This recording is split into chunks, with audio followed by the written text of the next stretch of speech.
Stream is good to go. Keep that. Back to Zoom. All right, getting ready to let everybody in.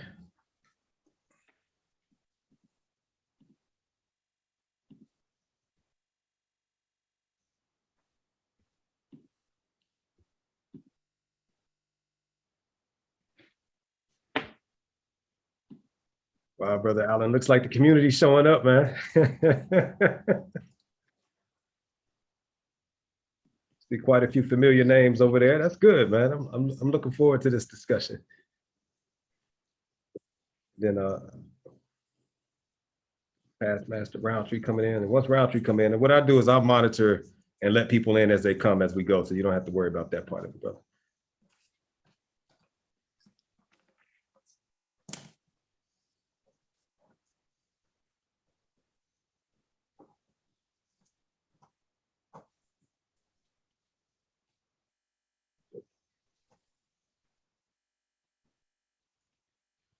So, brother, we'll give it 2 more minutes, okay? We'll start at, well, 1 minute now. We'll start at 8:10, and then we'll get the ball rolling.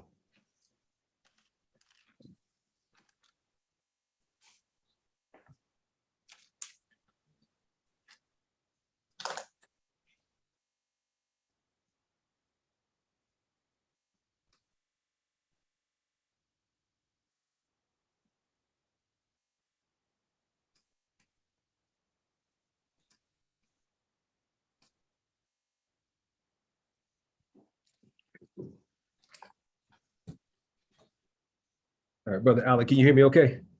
Yes, I can. All right, good.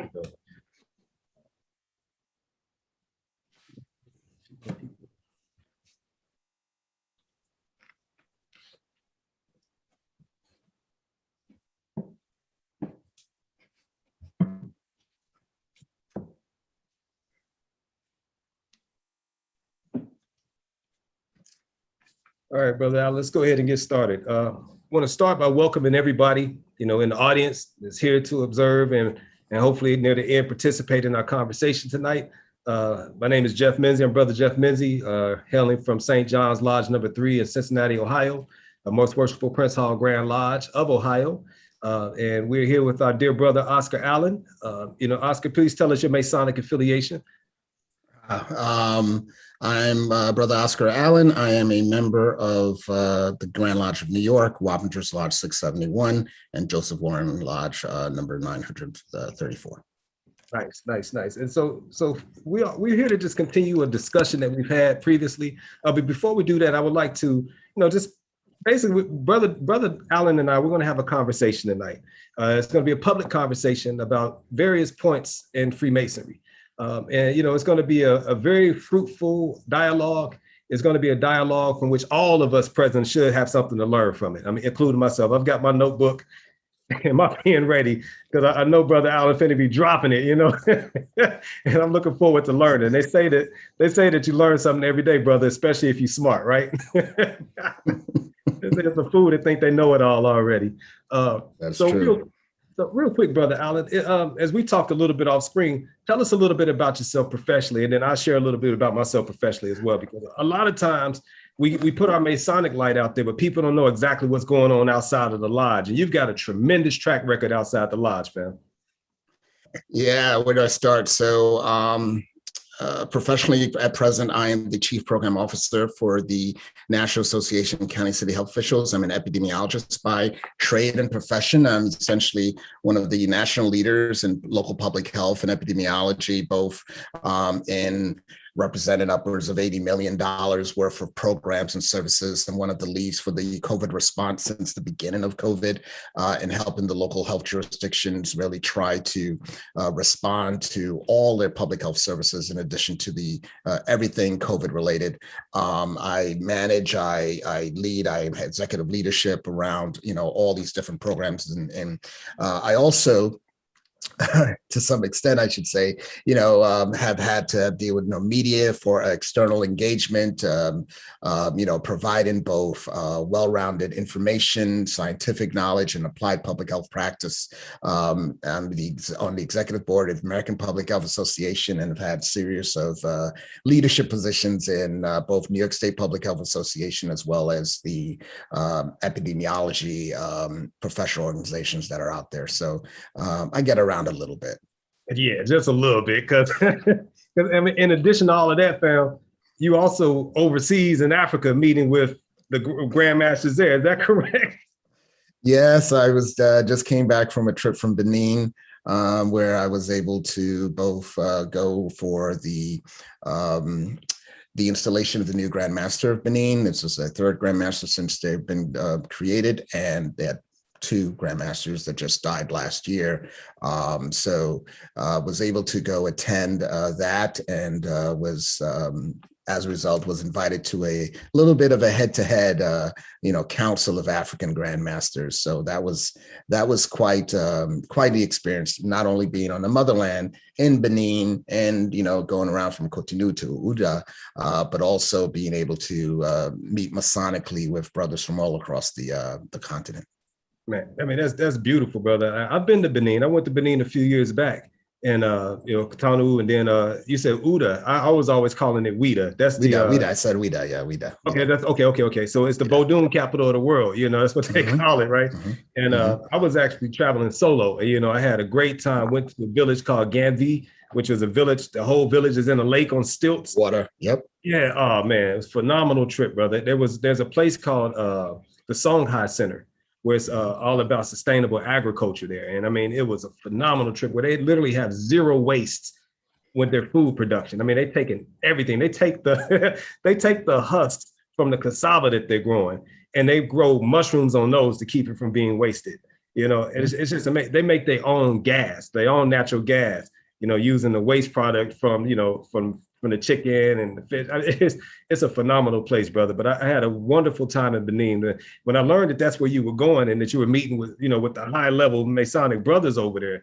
I mean, I got to have this conversation with brother, and because not even in a contentious way, because I mean, you've got so much to offer, and I think that, for those who are looking for some type of clash today, we're going to disappoint you, because that would have been a waste, of this time and this opportunity for us to be trying to tit for tat each other in this dialogue and trying to one up. No. Y'all sit back, get your pens and paper ready, because we's about to build. This is Dr. Oscar Alleyne. He's a doctor of public health on the front lines putting in that work, right? And what can you say about that? You can't do nothing with that. With that. So appreciate good you, brother. Doctor. Hey, man, brother, look. And so just a little bit about me for those who don't know. My background is in clinical psychology. So I'm on the psychological side of it. And so I deal with health, but on a psychological level. And, much of the same thing, we're looking for, how people are responding to certain conditions and circumstances on a behavioral level, on an emotional level. And so, a lot of my work in Masonry, I try to bring the psychology into, the Masonic realm. And one thing I love about what you're doing, brother, you said, dealing with epidemiology, looking for the origins of things, right?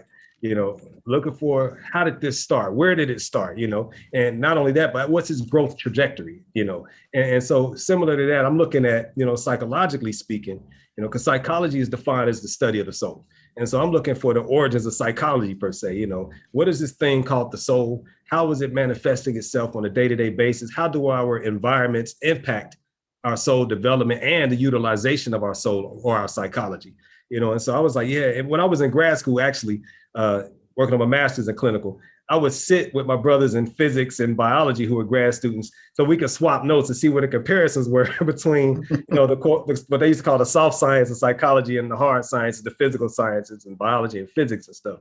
And man, we used to play chess for hours and just swap notes all day, brother. And so I feel that same type of energy as I'm walking into this conversation with you, good brother, because it's so much ground that we can cover, and again, I appreciate you agreeing to have this conversation. And special thanks to Brother Tahuti, for making that initial contact and helping us to establish this. And then I also want to give special thanks to the Phylaxis Society, as well as Luxie Tenebris, for sponsoring and pretty much hosting this engagement tonight. So is there anything else you want to say before we jump in? I can't say I can't let you be the only one to give a shout out to my big brother Tahuti. I mean, that's as we say from Brooklyn, that's my man, 50 grand, right? So Okay. I do definitely want to thank you and the brethren and the sisters that I see, the entire community for both the opportunity to have this conversation. I'm hoping it'll be enlightening to everybody. I'm always like you. I got my notepad just here, just as much. You can tell we're birds of a feather. So I think it's a good opportunity. And even as you talk about the professional experience, one of the things that I not to speak for you, but in general in our unified professions, we don't just look at health as the absence of disease, just as we don't look at knowledge as only coming from this particular source versus not that source. So the opportunity to both take the information that we've gathered in the course of our lives and in our search for information and knowledge and to share what little we know, I find that to be of significant value. So, let's just hop in. Let's get it, brother. All right. And so a little background about what brought this conversation to be. And so at the most recent Philaxis convention, I was at my presentation and I was speaking about reclaiming our stolen legacy, which was a shout out to George G.M. James's book, Stolen Legacy, the phenomenal text. And at the end of that discussion, we were doing our Q&A, and I made a statement that the founding 15 were bucking against a system of injustice, right? I said they were basically pushing back against a system of injustice. And that's when, Brother Alleyne, that's when you spoke up. And so if we can replay it as much as I put down a note so I wouldn't forget it, like, okay, because we were supposed to continue the conversation that evening, but the days were already long, man. And that thing, the iron cooled off, and now we're back to pick up on that topic. But do you recall that exchange at the end? I remember I did speak up, and I guess there were a couple of things I questioned for the conversation just to get clarification.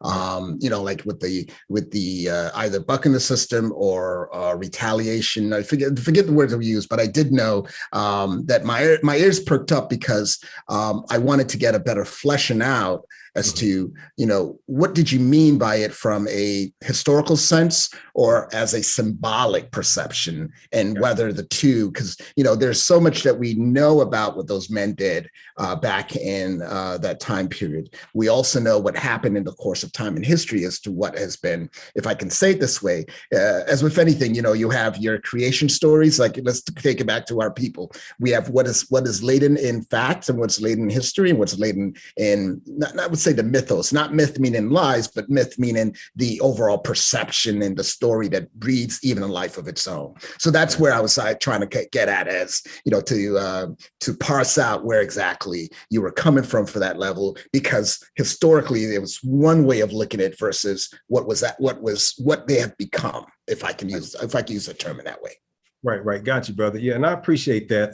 And so part of what I was saying is that the brothers, they were like literally, in the late 1700s, there were still Africans on plantations at that time, right? And so the overall system was a system of injustice as it related to people of African descent. Not all people of African descent, obviously, but a large majority of. And from what I'm understanding, and I'm not a historian, let me put that disclaimer out there right now. If I need some historical fact, I'm hollering at Brother James Morgan, I'm hollering at Brother Tahuti, and I'm hollering at Brother Roundtree, right? If I need somebody to throw some dates and names at somebody, I'm pulling out those are my big guns. I'm more do with the interpretation of things and the understanding as opposed to the dates, the dates firing. So don't expect any of that from me. I might be able to throw a couple out there, but that's not my strong suit. So I put that disclaimer out there. But what I am saying, brother, is that based on the times and the fact that the founding 15 could not gain admittance into the Masonic lodges of the United States during that time because of their race. What I'm saying is that they were bucking against the system because they went over the heads, of those who had rejected them and got their validation, verification, and permission from the same source so that they would come back on the level. And so So, that so, that's so, yeah, so that's where I guess I was hopping in with respect to, if you want to call it a challenge, right? Because I'll say it this way: when you look at what was happening in life in the mid 1700s, you had, of course, yes, slavery was still existing in portions of even the Northeast, and of course, definitely in the South. We know that the colonists were fighting for their own quote unquote resistance and freedom from the Brits, right? At the same token, we found that several of the language that was used by those same colonists to fight for American freedoms were being used by African Americans or people of African descent for their own personal freedoms, right? So it was really interesting because when you look at it, I'm just going to go back with some dates and times, so just bear with me. So we know Crispus Attucks dies in 1770. He's the first man who is in this conflict with the British military in Boston, basically struck off that whole fight again, for the Patriots versus the Brits. And he died in 1770. But we also know that technically speaking, Blacks were very active in the Massachusetts area than any other place in the northern colonies. So we know 1770, the same year Attucks gets killed. Dalton Stockbridge, he filed for suit for his freedom. 1773, a slave, an African by the name of Felix, petitioned to end slavery to the colonial legislature of Massachusetts. Even some names that will sound familiar: 1777, Peter Bestis, Bristol Slenser, and Prince Hall, they write a petition. They even wrote a petition before 1777.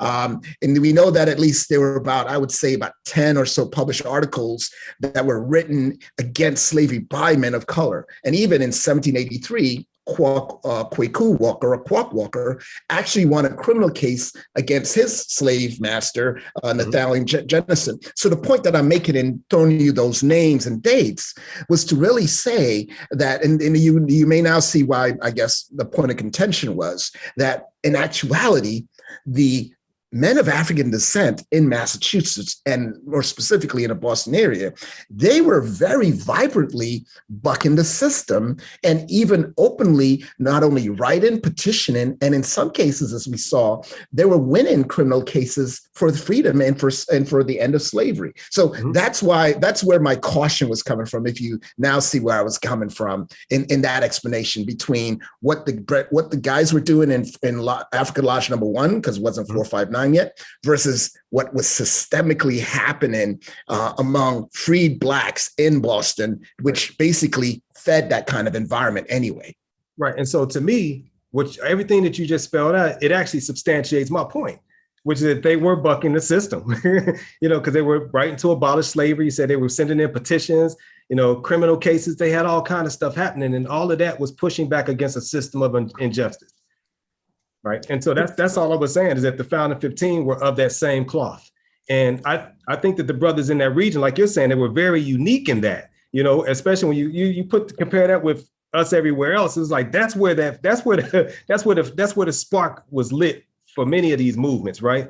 And so I think that with that, I agree with you. And it sounds like you are substantiating my point, which is that's what they were doing. And it's just that this founding 15 did it in the direction of Freemasonry, as far as and in addition to everything else they were doing, because we know they were abolitionists and all that other type of stuff, but they were doing it in the direction of Freemasonry as well, meaning that they were denied membership, and then they were only granted membership up to a certain thing, to march in procession and bury the dead, but they couldn't create lodges and bring in new brothers, and then they petitioned and they got permission to. Oh, go ahead.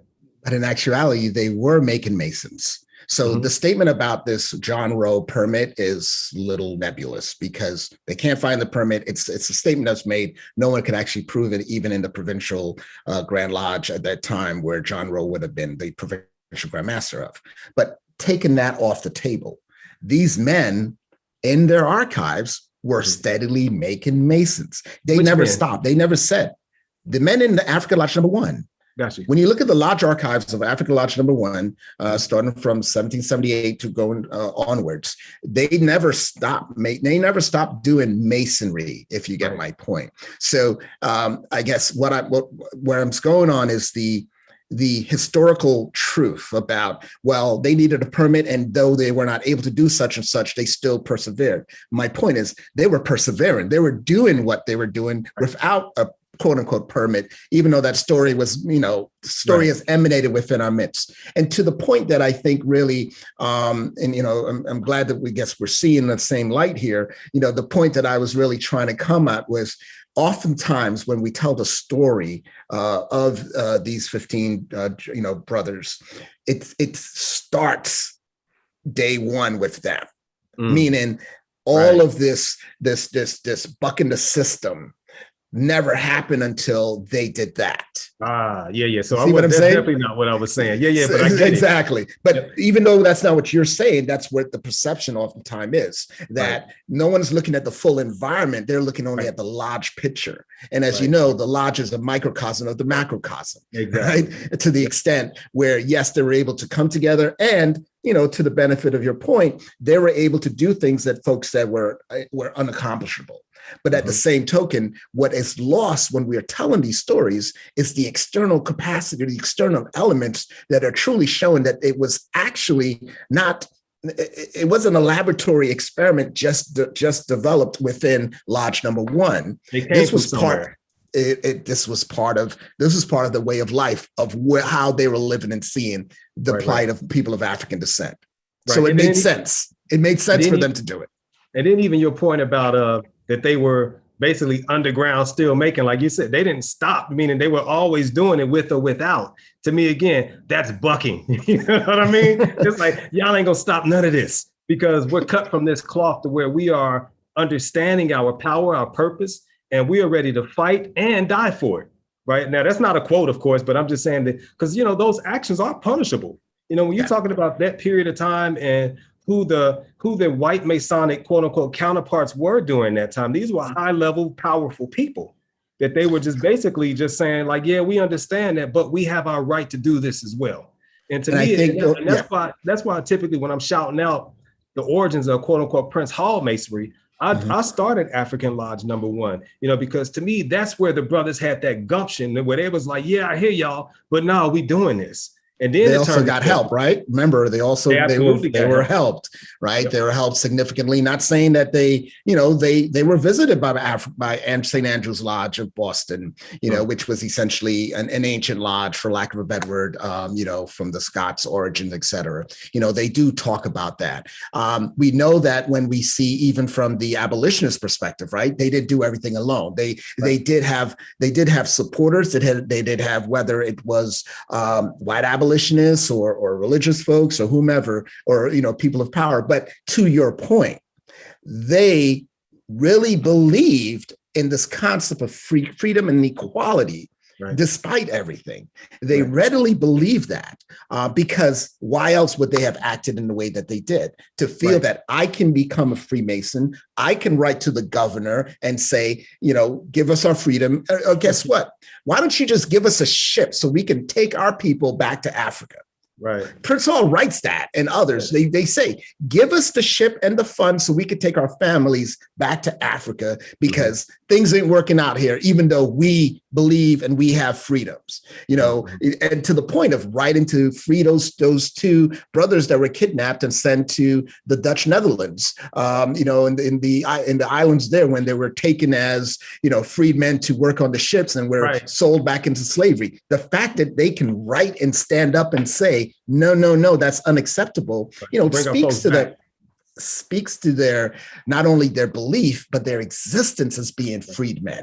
And their confidence, in that freedom, right? Because they had to know they had something backing them. And it wasn't just their word. They were like, no, we're equal, right? And because we're equal, we can point out this injustice and demand that you write it. And they did. I think Brother Tahuti's the one that told me that story about the two brothers being kidnapped, and being demanded. So, I'm really glad we have this opportunity to talk about this because, again, we're not differing on this point at all. I don't see any difference in it because what I'm understanding is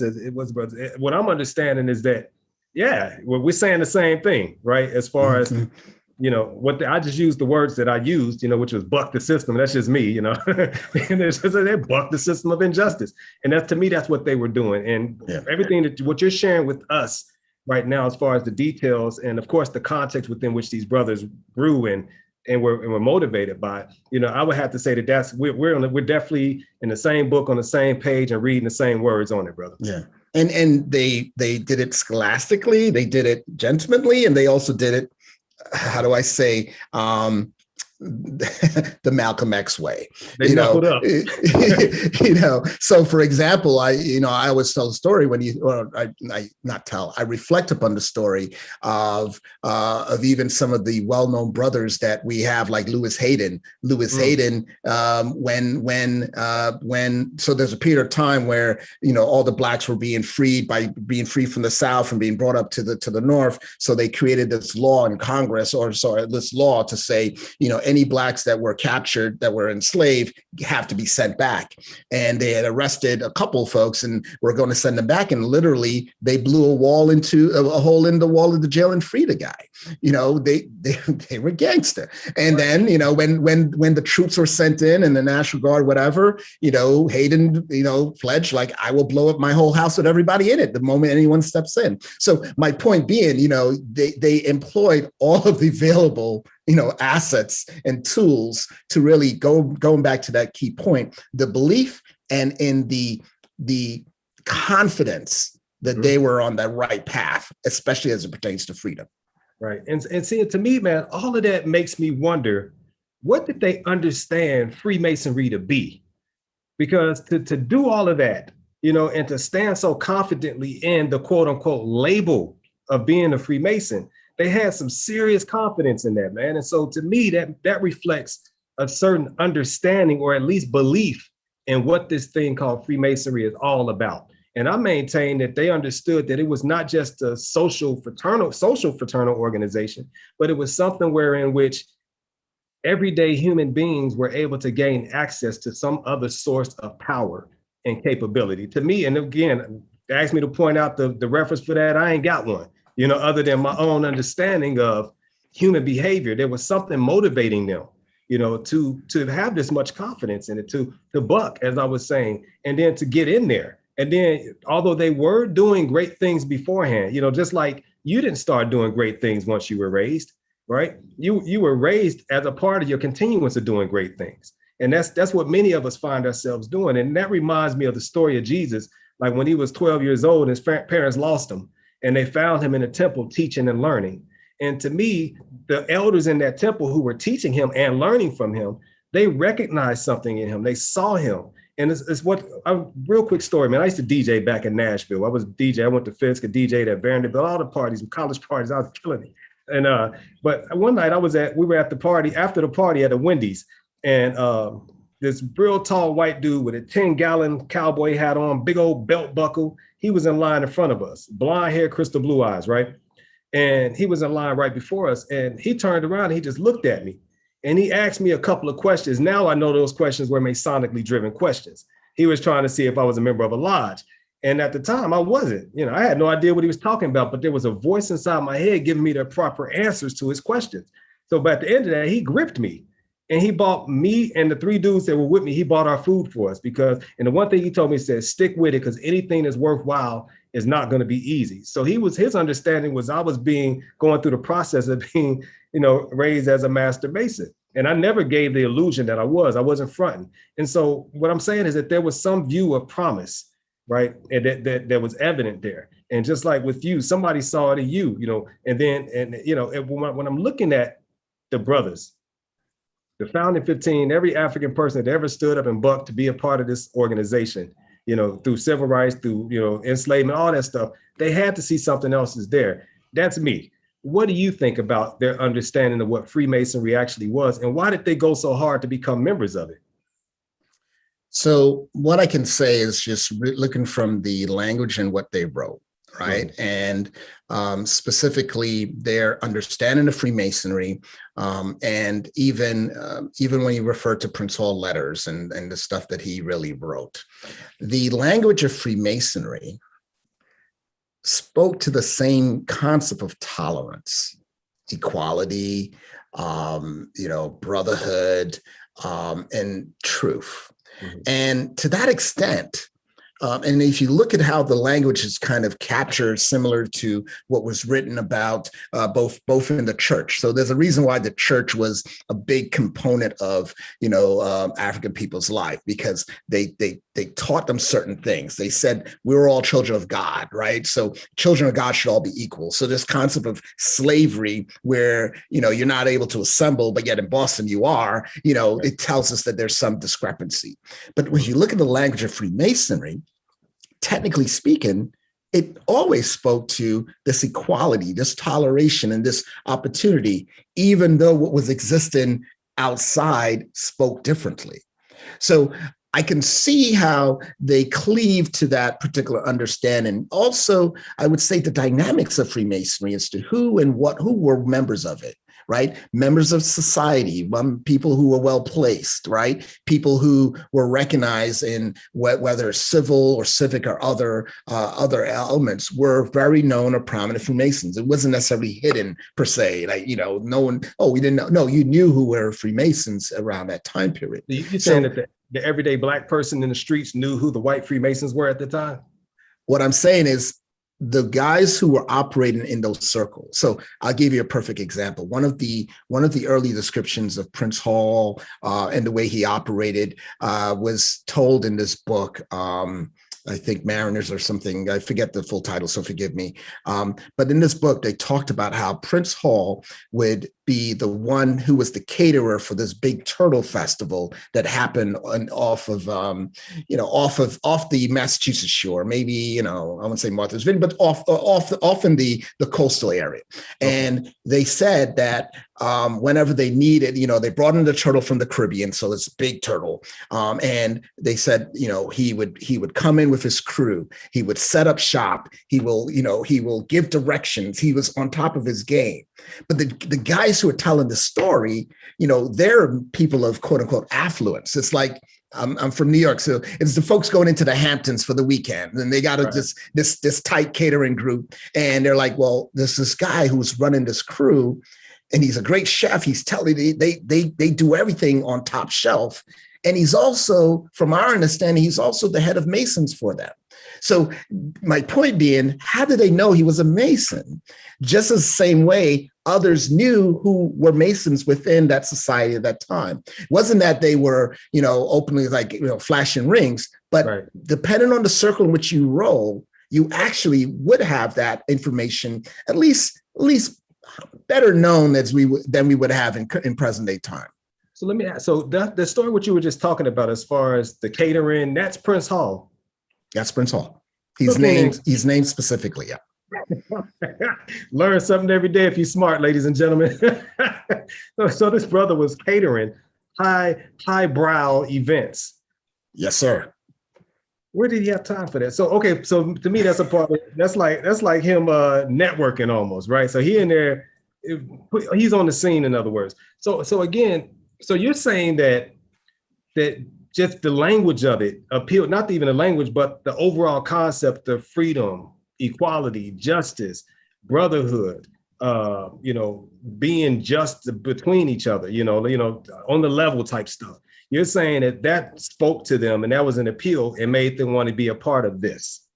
And my perception, as I said, just looking at the language, looking at the contemporary nature of what was happening in society at that time and how they operated, just from looking at their, what's written of them, what they wrote themselves, it just tells me that they made that natural connection.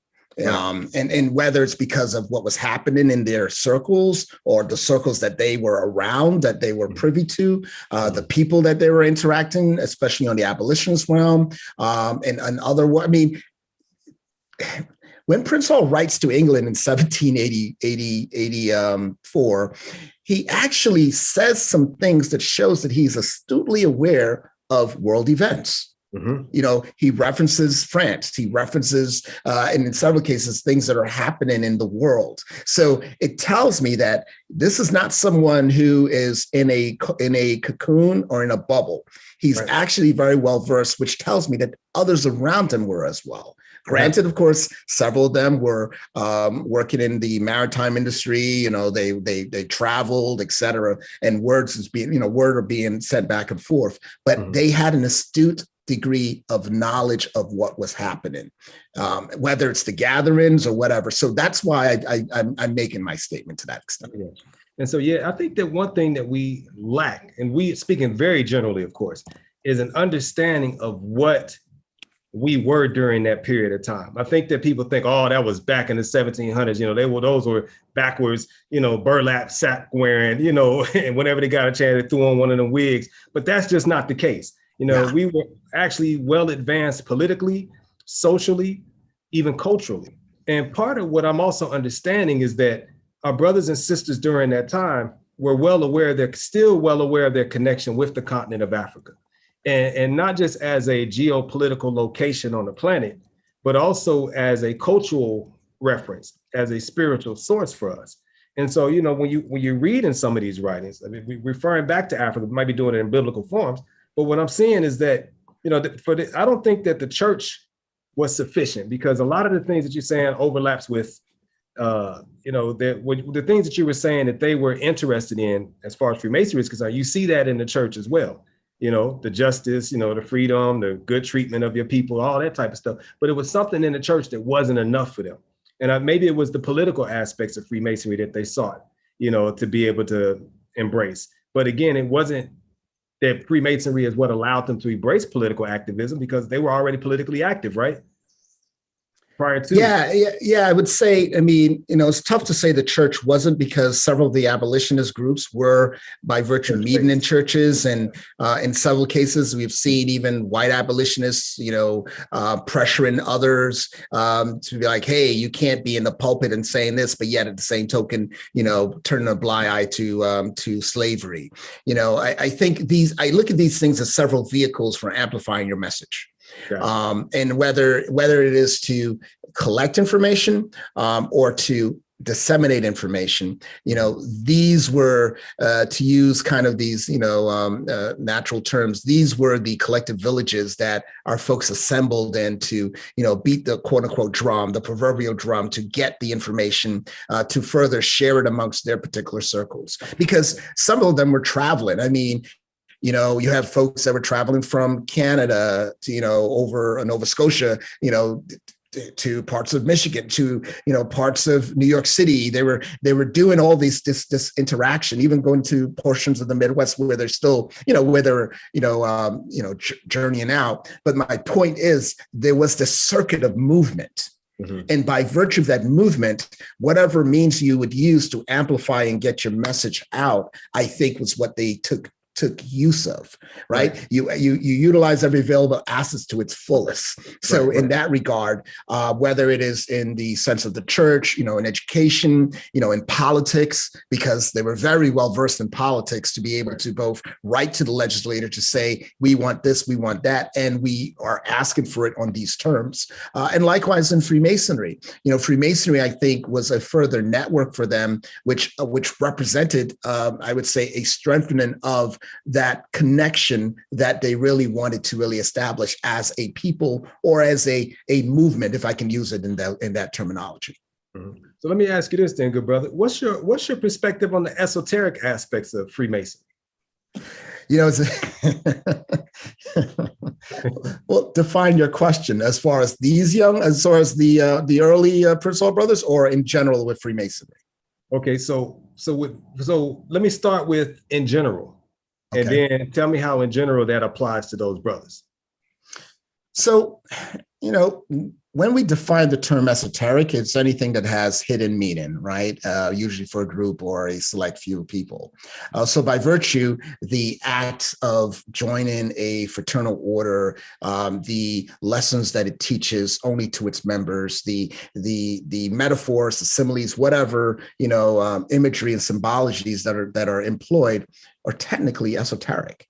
They are hidden meanings utilized to teach a hidden message, or for only a select few or members of a group.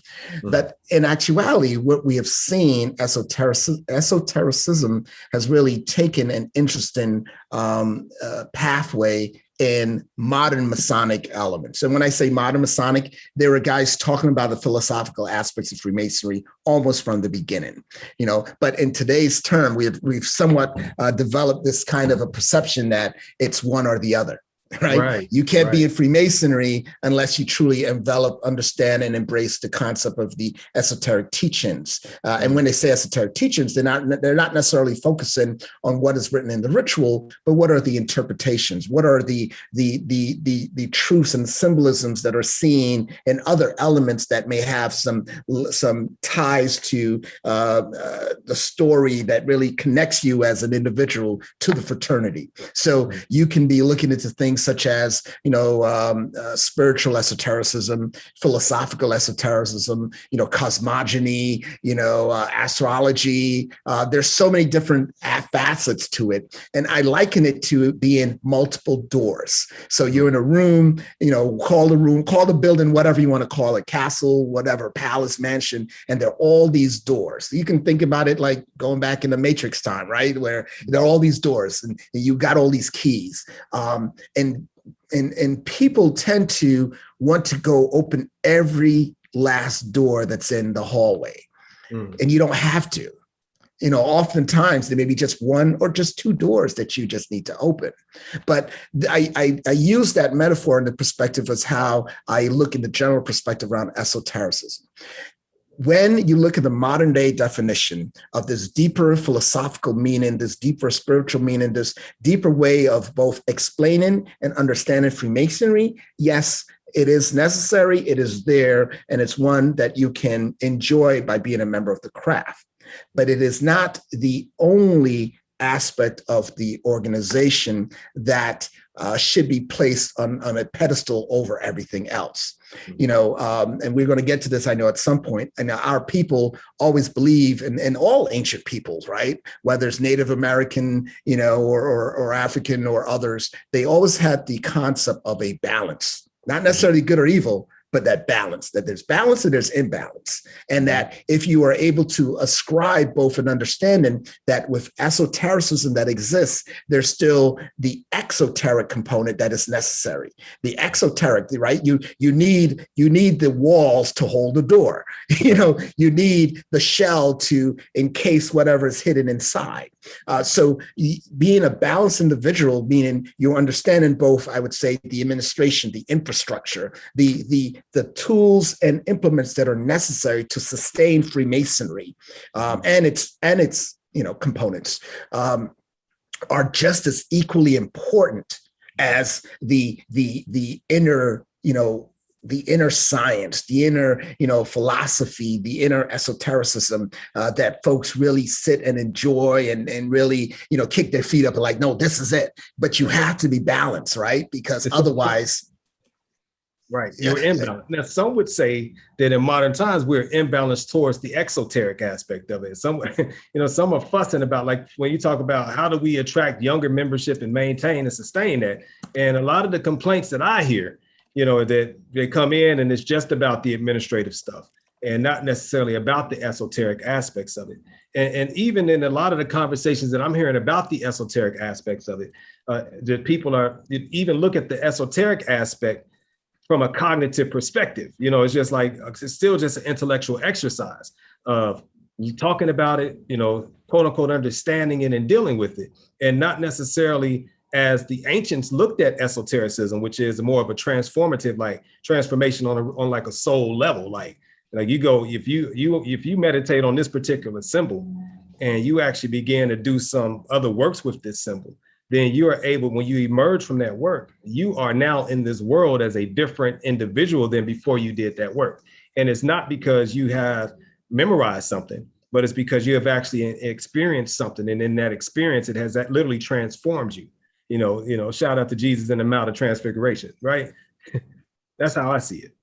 So it's to that extent, I mean, it's no different than when I talk about a balance, that's what you just described is a perfect example of the imbalance, right? Mm-hmm. There's been a significant amount of time where there's been too much of a focus on the exoteric, mm-hmm. Or things that are contained within the exoteric that in some cases, folks feel, well, you're losing sight. And this isn't anything new either. Right. When you go back to old write-ins and old manuscripts or documents, or even, items that were written way back, you have writers lamenting about, well, brothers only want to come to do this. They only want to be social. They don't, we need them to really focus on the inner work and the other work. So you actually see this as a progressive, complaint that has happened. And what it also shows, and I use the term very lightly with little d, it's that diversity of membership.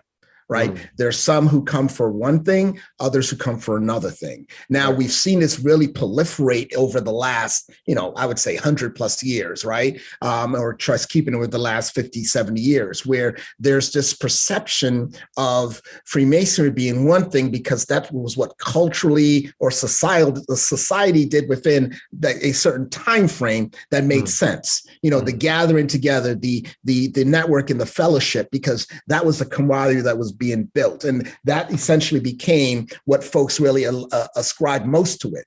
But what is missed is that, well, there's other aspects of it that if you weren't part of, or you aren't given as much the same level of light and exposure and embrace as you do this particular perspective. So it's still an imbalance that we're facing. And I think one of our constant struggles is to how to arrive at a better balance so that we can both enjoy the organizational structure as well as balance it with the inner pathways that we say. It's about making yourself better. It's about improving yourself. So that's still a pathway that's traveled to some extent alone.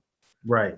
It's individual work. Now, during one of my initiations into the Kemetic science, or the Kemetic order that I'm initiated into, there are these two. Well, first of all, they weren't opposite or opposing. It was always complementary. We framed everything as complements as opposed to opposites, because it was understanding that these two things are working synergistically. They're working together, and particularly two energies that were identified. One is called Sekert, one is called Heteru. You can see them in the Kabbalah as Binah and Netzach. And so when you look at these two energies, they're complementary energies. One of them represents form, and the other one represents the power that exerts through form.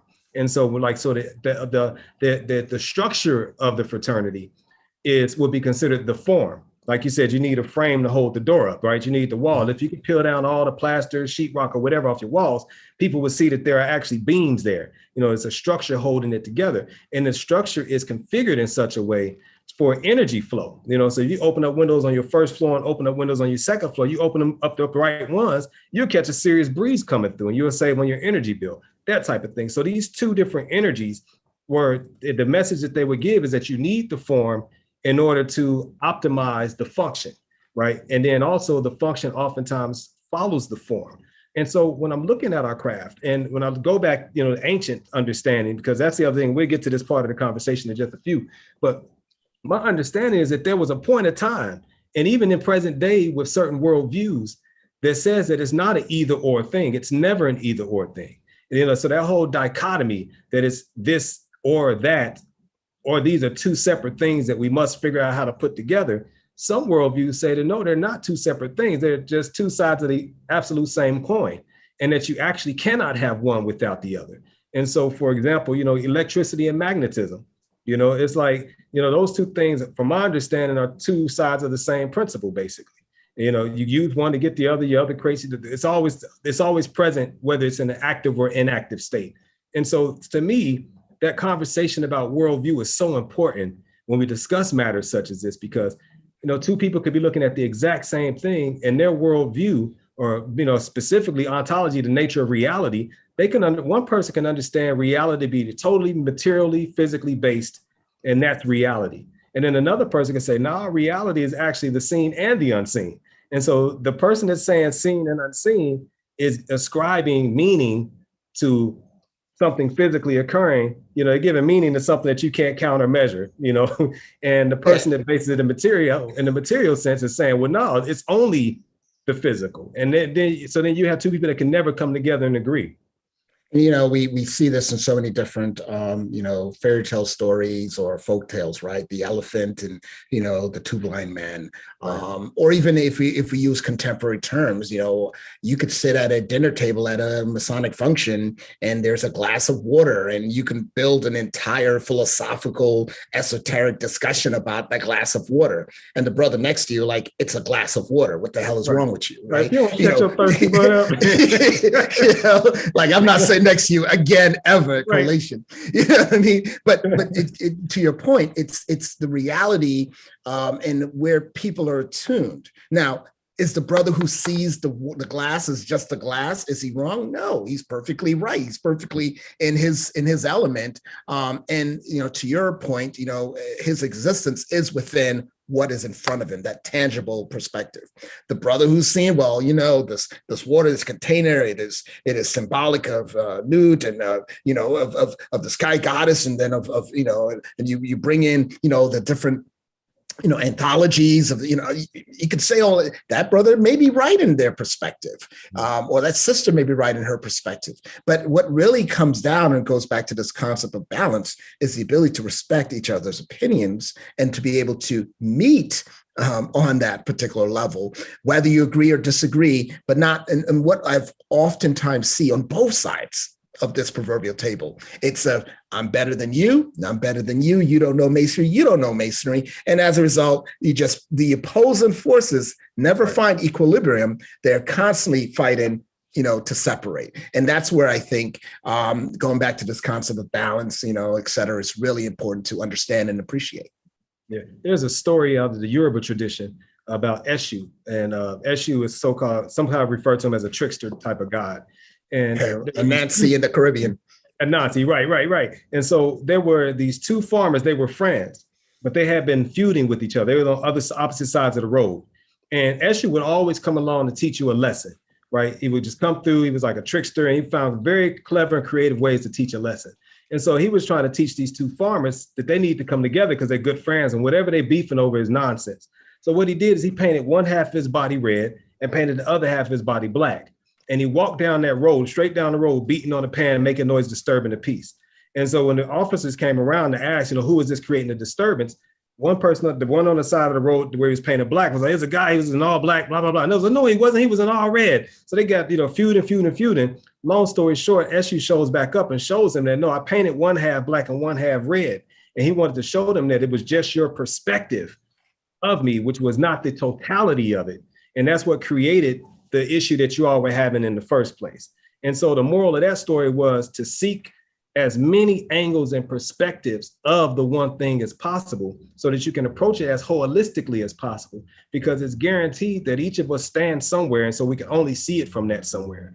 And if you haven't had intentional and conscientious training to be circumspect, see it from as many angles as possible, then you're likely going to be coming up short in your interpretations of what this reality actually is. And I say something to that to bring it back to how you started in some of our conversation for the Philaxis meeting. And, one thing I didn't mention, I had also been through several rites of passage in my years as well. And, we have some, we have some shared understanding to that extent. But even when I was, 18, 19, I was able to go through a particular rites of passage program.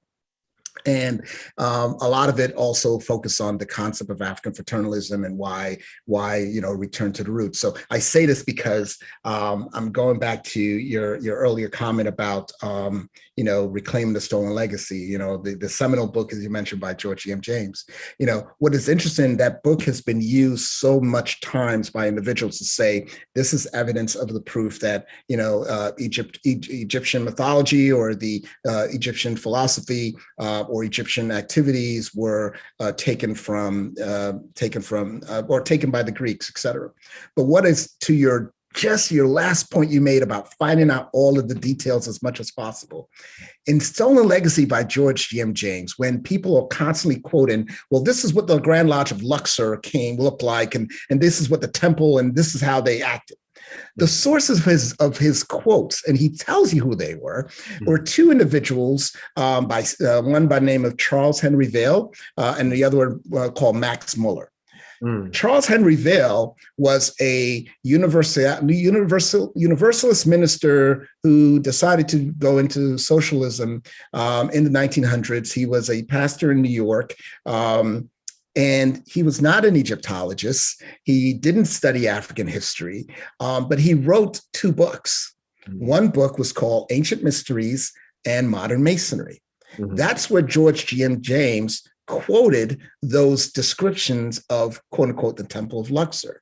Mm-hmm. Nothing from, if you read Vail's influence, it wasn't original information that he got. He mm-hmm. quotes Mackey, he quotes Pike, he reads a few other things that he gathered from, other traditional, quote unquote, traditional sources, not African mm-hmm. traditional, but traditional sources. So what is remarkable reason I'm bringing this up, right? It is quoted so much that George's book, Stolen Legacy, prove that there was a Temple of Luxor, when in actuality, his quote was from Charles Henry Vail, a white Universalist minister who graduated bachelor's in theosophy, but then waited a while before he actually got into understanding and becoming. I think he ran for governor of New Jersey at some point. So I'm not saying his information is wrong, but I'm saying that was my question that was coming. Look to your sources, because his sources were really based on the esoteric elements that he was being introduced to, such as those folks that were, the Theosophic Society, et cetera, right. which had a very romanticized understanding of Egypt and Africa. So it wasn't one based on fact, but one based on that romanticized perspective. Because remember, at that time period, when did we actually see the Rosetta Stone being made available so folks could actually read what the hieroglyphs were saying? Now, some people contend that everybody wasn't waiting on a Rosetta Stone to understand Kemet. There were certain sections that needed it, but not everybody. So, but before I go all the way there, so the fact that they were basing it on esotericism does not negate the note that they were fact-based. It doesn't negate that at all. You said he was going back to Mackey, he was going back to Pike, and when you look but we also know when I say Mackey and Pike, I should have actually clarified, that doesn't mean that Mackey and Pike were right either, right? So that's the point. That's the point I really should have made.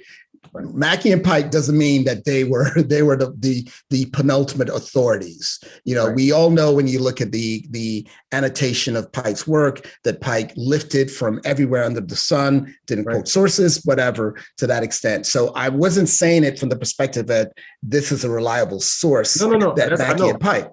Okay. Right. And so, but what I'm saying also is that we can't discredit Vail, because those were his sources, So it's one thing to say that the person was fronting like the information they were presenting was their own, and that's what I'm hearing is that it wasn't his own, it wasn't original. No, that's not what I meant. What I meant though, and I guess my challenge to the fact that when George writes his book and he quotes, he says, "I am quoting from authorities on the topic." My point is, Vail was not an authority on the topic. He wasn't a traditional authority. So think about it. He wasn't any authority. So Vail was rewriting what he had read in other places. But my point, the point that I'm making is, yes, we can pick and choose with respect to, well, what's an authority? Who do we accept as a verified authority on the topic versus not, right? Yes, he wasn't an Egyptologist, but your argument is like, well, you don't need to be Egyptologist to understand the perspective. I get that. What I'm saying is, we have now transplanted, the majority of folks who have read Stolen Legacy have transplanted George's comments and his source in writing as being George's work, and more importantly, that he proved something. Okay, so got you on that point. Totally understood that it wasn't his own words, and it was the words of somebody who himself, you say, was not an expert, but who in fact lifted the information from other places and just compiled them into one place and put these books out there. These two books, yes. Right, and so to me, that doesn't mean that what was put out there was not correct. But what it does mean, we should go back and look at those sources. Yes, absolutely. Examine them for ourselves. Those and correct. If we're going to say that this is correct, or we're going to believe this, we need to make sure that we back it up. That's my point. I got you, brother. Right. And so, and matter of fact, I got a chapter in my book, Symbolically Speaking, Reclaiming Our Stolen Legacy. Right.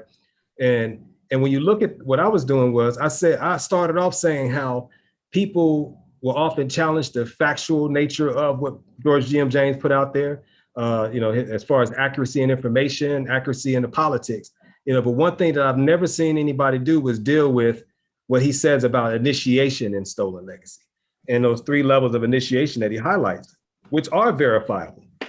Right. I mean, so I've used those in both in written defenses that I've had around both African traditional initiation and how that has been transplanted into the American perspective. So, to your point, that I'm not discrediting all of the work that was contained in George's book. Right. And that doesn't clarify. What I'm saying is the key points that I was raising, especially when people tend to say, well, he proved that, there was a Grand Lodge in Luxor. There was no Grand Lodge in Luxor. That was never the case. So when people say a Grand Lodge in Luxor, right, what is your understanding when they say a Grand Lodge in Luxor? Like there's a Grand Lodge in New York or a Grand Lodge in DC? You tell me. That's what I hear out of people's mouths. What I would say is, of course, it wasn't one of those in Luxor because it was the ancient Kemetic version of that. And I would say that any Grand Lodge currently existing on the planet probably pales in comparison to the quote unquote, they didn't speak English, to the quote unquote Grand Lodge in Luxor. So what I would say is, don't use the term Grand Lodge in Luxor because it wasn't a Grand Lodge in Luxor. We are ascribing language that we can attune, that we associate with one thing and transplant it into something that wasn't. I got you. So by virtue of using that language and saying Grand Lodge of Luxor, you're causing this. No, this, I get it. Okay, I get it. So this is why it's very important, because that's what we do. It's like, it wasn't a Grand Lodge. So like, I work with a lot of attorneys, right? You know where I'm going. I work with a lot of attorneys. I work with them on jury selection and I do case consultation. I coach them on how to cross-examine and all of that, right? And so, and this is a segue into the second part of the plan discussion, which is and I'm gonna make a public apology about my misuse of words, by the way. And so, right. And so, yes, the technical term Grand Lodge, there was no Grand Lodge in Luxor. So, yep.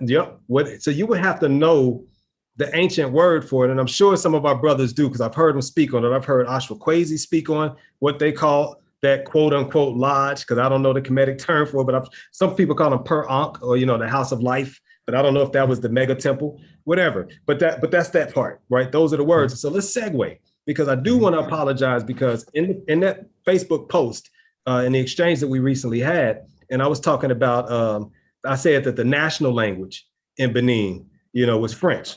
Mm-hmm. I misused the word, right? And I misused the word. I apologize, because it's the official language, right? Mm-hmm. But and like you said, the national languages there are about 55 of them in Benin, right? Mm-hmm. And so the point I was making, which I think was gathered, is that the official language, the governing language of the nation, is that of a colonial power. Mm-hmm. And the way that came about, just for the context, as we segue into this part of the conversation, the context of, there was a post about somebody, how those posts pop up every now and then about the African origins of Freemasonry, right? And people are like, here they go again. You see the eye rolling and people start chiming in on either side of the argument.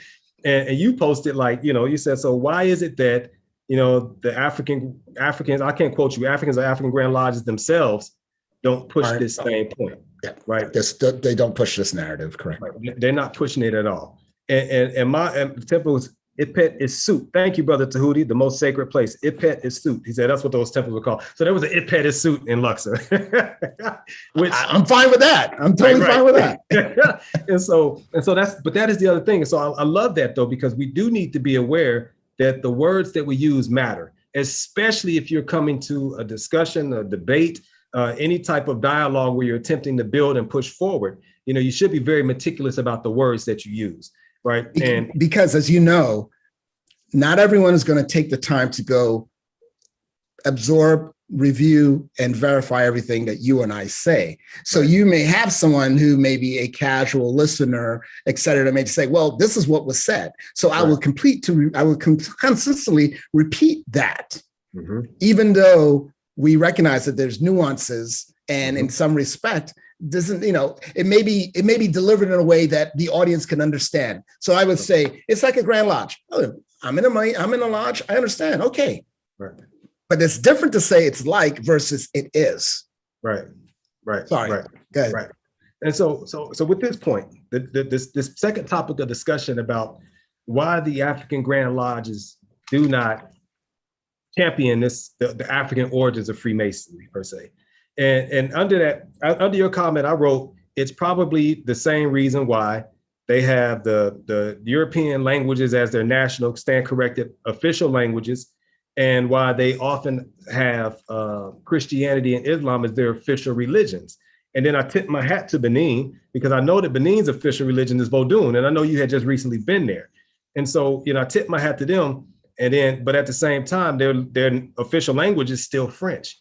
And so, when in my statement, probably because of that same reason, we never got a chance to actually deal with my point, because we were dealing with the national versus official word on the language of French, right? And so I would love for us to be able to deal with the actual point, which is, they were colonized. And during the colonization, the colonial process, they were taught and systematically conditioned to value that which is European over that which is African in many ways. How is that the case if they have Vodun as their national religion? They've actually showed that 40% of their community, that's their religion. Actually, they say it's not a religion, it's a way of life, right? It's a way of life, which is what religion is defined as. And to the extent, and we see the same kind of concept in all indigenous cultures, right? The Mohawk, the Seneca, the Inca, the Arawak, they always talked about their concept as being a way of life, to lack of a better word, the colonial aspect is to call it or define it as a religion, and so I say in response to your comment about, well, they were colonized and they were conditioned to believe or to accept this European concept as their only standard. How is that different from the fact that you and I are having this conversation in English right now? Right. Are we conditioned? Are we led to believe that English is the only language? I mean, I can guess that both you and I speak a couple different languages. So it's not.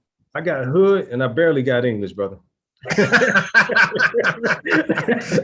Well, don't let me put words in your mouth. I'll take that. Hood and barely English now. So I speak a few languages, but my point being is we got to be careful when we say that the reason that they don't push this narrative about the African history or the African origin of Freemasonry is a result of their being colonized. I would reject that. Mainly because Mainly because I'm sorry. Go ahead, brother. Mainly because from what those brothers do, what they believe, what they, how they carry themselves, and their understanding of both who they are and their systems and their history, I can't see that. It's not something that I've actually seen, but I'll pause because I think you said you wanted to amplify a few things. Yeah. Let me jump in there. So when I'm saying because of colonialism, I'm not only talking about the deficit aspect of colonialism, right? And so what I'm saying is that it's colonialism because colonialism also taught them to mask certain things about themselves. And so on the outside, like for example, let's look down into the Caribbean to our brothers and sisters who were practicing Santeria under the cloak of Catholicism, right? And so to me, being colonized, it made you have to switch gears and to actually code switch and to speak, what W.E.B. Du Bois talked, that two-ness thing. It's like, yeah, so on the surface, oh no, it's all about French. It's all about English. Of course, that's what it is.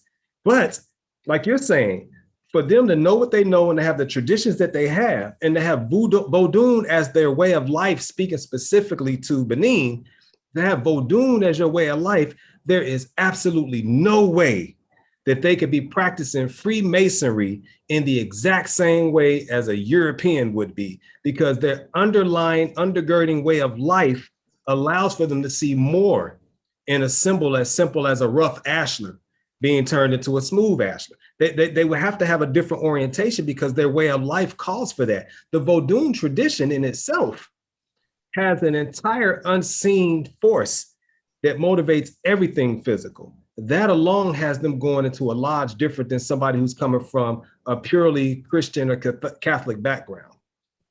I argue against that for two reasons. One, when you look at what both the indigenous cultures or the traditionalist cultures across the continent believe in, whether it's the Okunu Luna Kulu from the Zulu, right? Or you have, the Ona from the Dogon of Mali, or you have, what the Bantu believe with respect to Ma and the Tree of Life. All of these, and even going back, as I said, the Native Americans, I mentioned those in the past, right? Whether it's the Hopi, the Sioux, or the Seneca, the Mohawk, the Iroquois, everyone believes in that there is a supreme creator being, a spirit in existence. Every last one of them. Everyone believes that there is some kind of creative principle. We may call it God, but they believe in a creative principle that governs all, that sees all, that generated each of their individual creation myths, that allows them to understand, going back to this concept of balance and imbalance, of what is there, whether there are other divinities, whether there are other spirits, whether there are all of these elements. We all recognize that that happens in this traditional way of life. Now, where I differ is by saying that there is no way they can practice Freemasonry in its construct as we know it by the fact that they have this particular concept or this particular understanding. That's like saying if someone is a Lutheran minister, their approach to Freemasonry can be in no way be the same as someone who is a Buddhist. To be honest, everyone comes from things differently, but the structure, the exoteric perspective is still the same. So those brothers, hold on, let me finish. Those brothers that I have been speaking to and I've seen, and there's this, if you ever have access to, I think you can get on Amazon or even on Apple TV or one of those things. There's this film, this documentary made by a Belgian brother called Terra Masonica, around the world in 80 lodges, where he travels around to see all of these different lodges across different worlds, different countries. And he goes into Mali. And I'm saying this because the Malayan, the Mali exposure and the Mali conversation was very interesting, because you had brothers who were straight Muslim in Islam, and you had brothers who were Dogon. And the brother who was Dogon, who, as we all know, they're some serious people. They understand their creation story connects both from a existential perspective, from what is in the cosmos, but to what is on earth, right? And what he said is similar to what other brothers that I've been around that are coming from the African diaspora, from the African continent itself, what they have said. They can separate their traditional understanding from the construct that is Freemasonry. Yes, there may be some similarities that any one of us may see, but they don't walk into it saying that what they're doing here is an extension, or it's Freemasonry is their African-based culture. They don't say that. Now, do they have certain elements that, to your point, I can see a rough ashlar and look at it differently than someone else? Sure, but that does not mean, and this is where the leap is where I try to pull back from. The leap to say that by virtue of them being vested in these African-based traditions, that means Freemasonry, they cannot practice in the way that we see its infrastructure or its way of development. It just just flies from what their experience has been. Let me jump in. So what I'm saying is, and if I said cannot practice in that way, forgive me if I said they cannot. What I do understand is that the approach would have to be different. because you can't, even though they say they separate their traditions from what's happening in Masonic Lodge, that's verbiage. Those are words. What I'm talking about is entering into the lodge with a certain worldview. And worldview is not something that you put on and take off. Worldview is what it is. An individual, a culture, a society, a civilization, their worldview is core. It's core to their existence, meaning that it colors each and everything that they're going to do. And so if a person comes from a worldview that is both simultaneously esoteric and exoteric, just to continue the verbiage we've been using in this conversation, then that person does not leave that at the door when they come into a lodge. When they come into a lodge, they're bringing themselves. That's just like each one of us, which is why there should be a different volume of sacred law that represents your worldview on the altar, if I'm not mistaken. That's what that's supposed to be about, from my understanding, is that that's supposed to reflect the worldview of the people that are present here right now. And so all I'm saying is this. So even if, for example, somebody from the Yoruba tradition practices Ifa, and let's say they end up being captured by somebody who is Catholic, and the Catholic has the power to impose their Catholicism on the Yoruba man and woman. This Yoruba man and woman will pick up Catholicism for the sake of survival, but they will also understand that beneath while I'm talking about the Hail Mary full of grace, I'm also still shouting out Yema Yah and Mommy Water at the same time. When I'm talking about Jesus, I'm talking about Shango at the same time. And so I'm still able to practice and maintain my orientation and worldview while being cloaked, by this Western frame, right? And so that's why, a person can use the Western framework and still exist while cloaking it underneath that. And that's the point that I was making earlier about why the African groups, don't push this same narrative, right? One is, I would say, because of the colonial experience, which taught us to hide it and mask it for the sake of survival in many cases. But in Africa, they don't need to hide it.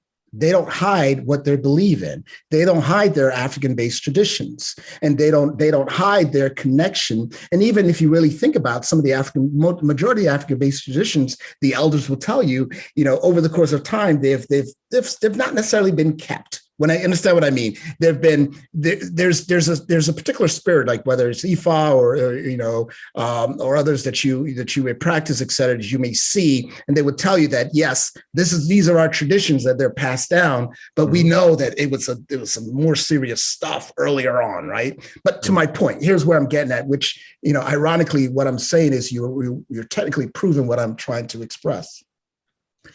The concept of syncretism, which is what you're discussing, right? Taking one form. Well, so you just said.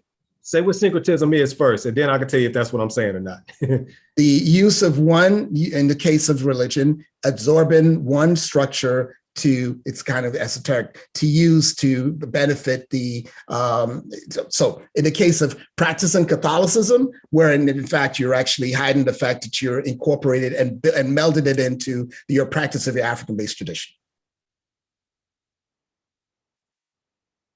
So what I'm saying is that they would mask their continued practice of Ifa underneath Catholicism. That's syncretism. Cool, okay. So the syncretism is the same thing we see in Haiti and in other in the North American region, the South America, and the Caribbean. Right? They took the Christianity, it was beat upon them. So they adopted it, but as your point, but they were actually secretly using their African-based traditions. So they syncretized the two. And you see that in Benin. If you remember did you go to the Python temple? Oh, yeah. Oh, yeah. So yes, right across the Python Temple is the biggest Catholic church that they have in Ouida, right? And that's a perspective that they're right there, right across from each other. So the reason why I'm saying you're proving my point to some extent. The difference with the African Masons that I've interfaced with, they are not, and they think the point of the discussion, they're not making these statements that we oftentimes see from the African-American Masons, that Freemasonry is African in its origin. They don't say that. They don't ascribe to that belief, or they don't necessarily, push that narrative. Majority of the ones that I've interacted with. I'm not speaking for all. Gotcha. But I'm saying it is actually a result of our desire to impress upon our, as an African American, using this term in that regard, our need for self-uplift in all aspects of our experience, where we, in our desire to both redefine who we are, develop a sense of pride, quote unquote nationalism, if I use that term, that connectivity, that we oftentimes have taken things to that level, even if that level is not necessarily the reality. It's not based on facts. And I say that because we may want to ascribe to say, everybody's kings and queens, but we know not everyone's kings and queens, right? Not everyone came out of Egypt. There is other parts of the continent that existed where our peoples came from. Egypt was not where everything began. I mean, the Egyptians themselves never said that. They always talked about those from the South that came in and helped, that originally populated their area. But when we as African Americans oftentimes, cleave to this particular perspective to say Freemasonry is African in origin. And the argument that I was making was the Africans don't even say that. Right. It's not because the Africans are practicing syncretism, or not because the Africans were colonized, but they recognize that there is their way of life, if we're talking about African-based traditions. But that's not what Freemasonry technically is. Right. Freemasonry, from their perspective, is the social order in which does provide membership benefits, does teach these lessons that I can make associations to your point, based on my worldview, based on my personal view. Any one of us does that, whether you're in Africa, whether you're in Japan, whether you're in Saudi Arabia, etc. So that's where. But the leap is when we say Freemasonry in its construct and its origin is African. That's where I have to disagree. Got you. Pause for a second, please. So yes, no problem. The technicality of the language. Freemasonry is of African origin. I do not propose that myself. Just for the record, that's not what I say. I do say that it is derived from the African initiatory systems, because those are some of the most ancient on the planet. That's what I propose. Now, as far as them not saying it themselves, right? What I would say is, and if and when you get a chance, ask them. So and then tell us what their response is when you say, do you see, whenever you get a chance to, if you communicate with the grandmasters over there again, ask them, what is your perspective on the relationship between Freemasonry and indigenous African spiritualism? I would love to hear what their answer is to that question in particular. I'll tell you one of the scenarios. Like when the first night I got to Benin, several of the brothers, we were talking, etc. And one brother who turns out he has the same, crown that, I'm blessed with. And we started talking. He is well heeled in Freemasonry. But we didn't talk about Freemasonry. We talked about, I'm going to get you to meet the high priest in Ouida, and you get your blessings, etc. We're going to make that happen.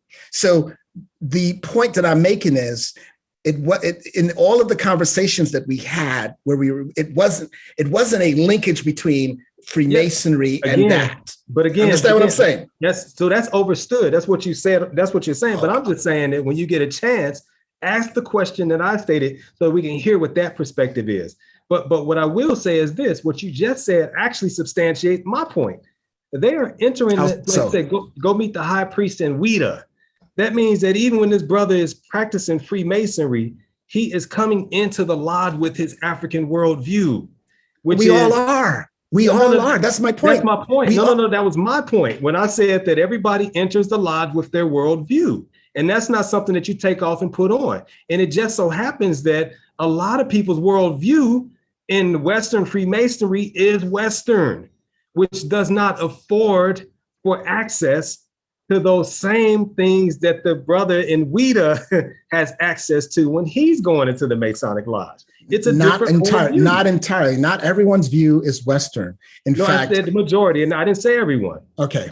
Forgive me. I did not say everyone. Forgive me for saying. I'll take back my word in everyone. The majority, from the perspective of Western, is where I would somewhat challenge as well, depending on where we are looking at, where the majority exists. Is the majority in the U.S.? Is the majority in this portion of the world? Yes, the reason why I say that is, in several of the brothers that I've traveled all over the world, several of the brothers who have actually been engaged in Freemasonry and are looking into, to your point, the worldview perspective, they're actually, you'd be surprised how many of them are into the Eastern philosophies, the Vedic, even several in the African-based traditions. It's ironic when, the folks that I see talking about things like, what do you know about that?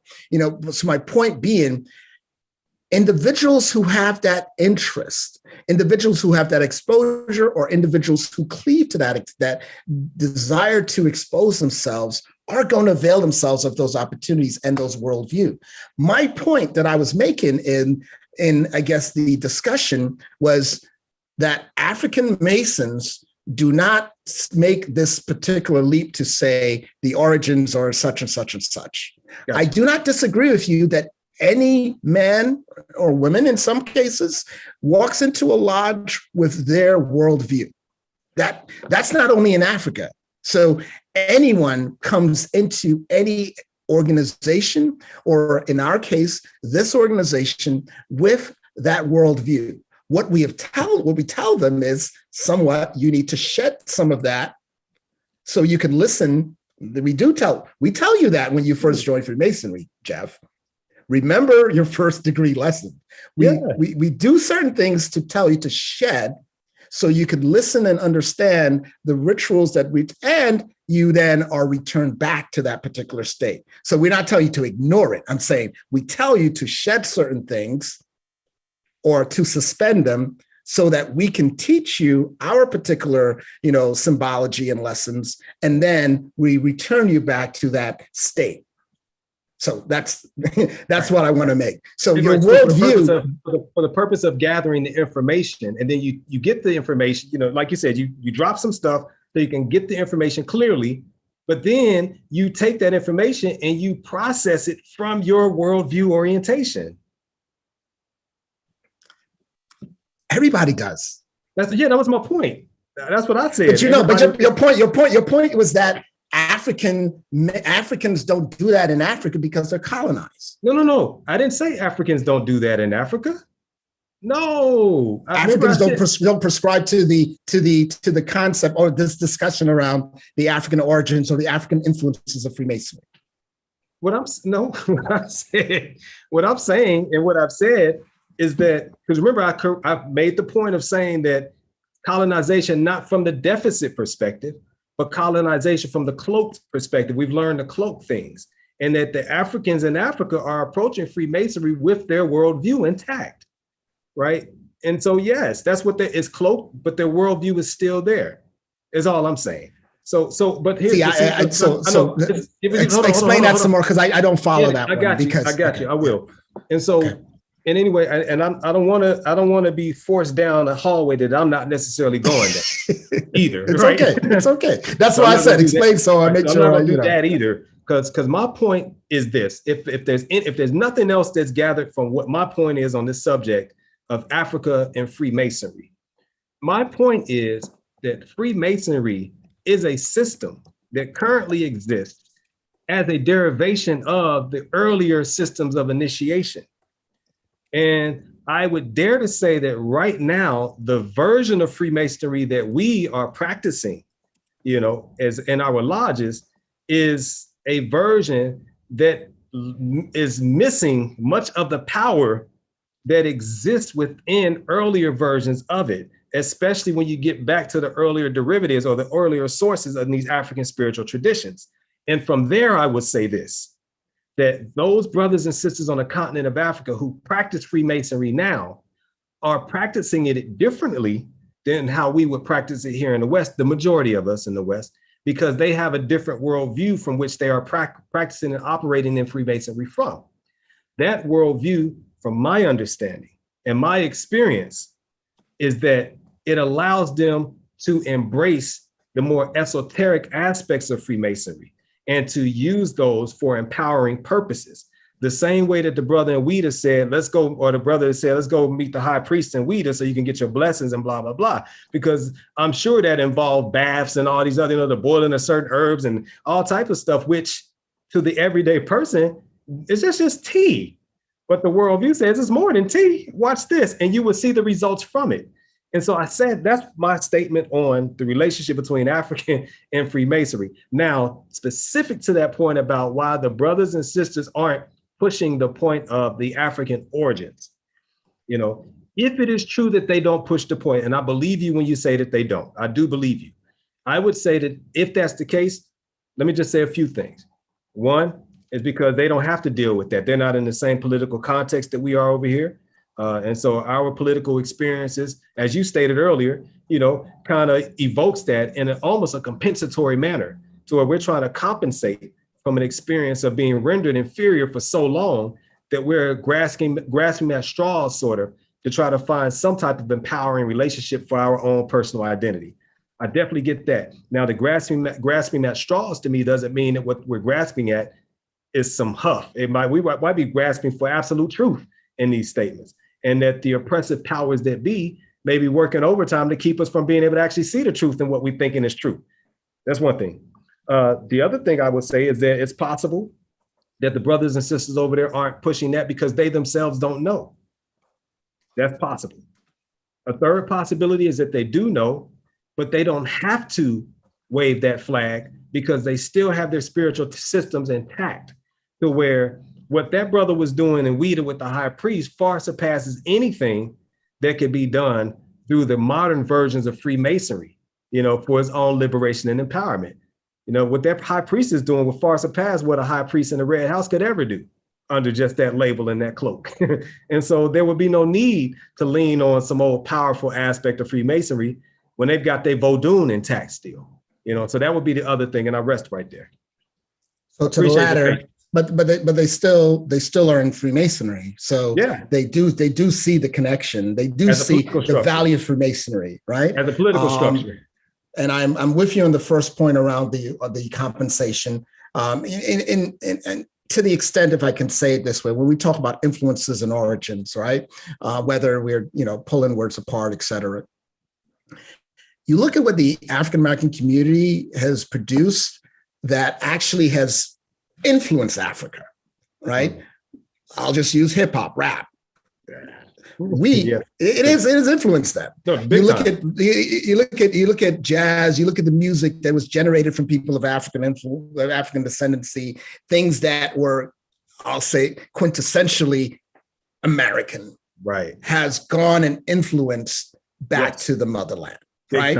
So there are essence that you can see where those influences are taken and, incorporated into what is now African-based culture, what is now African concepts, or to that extent, even technology, right? You have technological centers of the world that people, movies, and there are all these things that have had a positive influence. Right.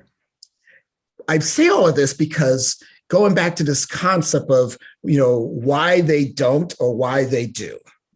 I just deal with the facts of that. I know they don't, based on the several, folks that I've interacted with across, the continent and as well as other places. But the fact remains is that we still cleave to this perspective that they should, or that they are, or that they must. Okay. And that's the portion where I would say becomes dangerous, because when I use the word dangerous with little d, really, because we are building up something that isn't equated when we actually go there and see and interact. So we ourselves are doing ourselves an injustice if we don't just acknowledge the facts for what they may.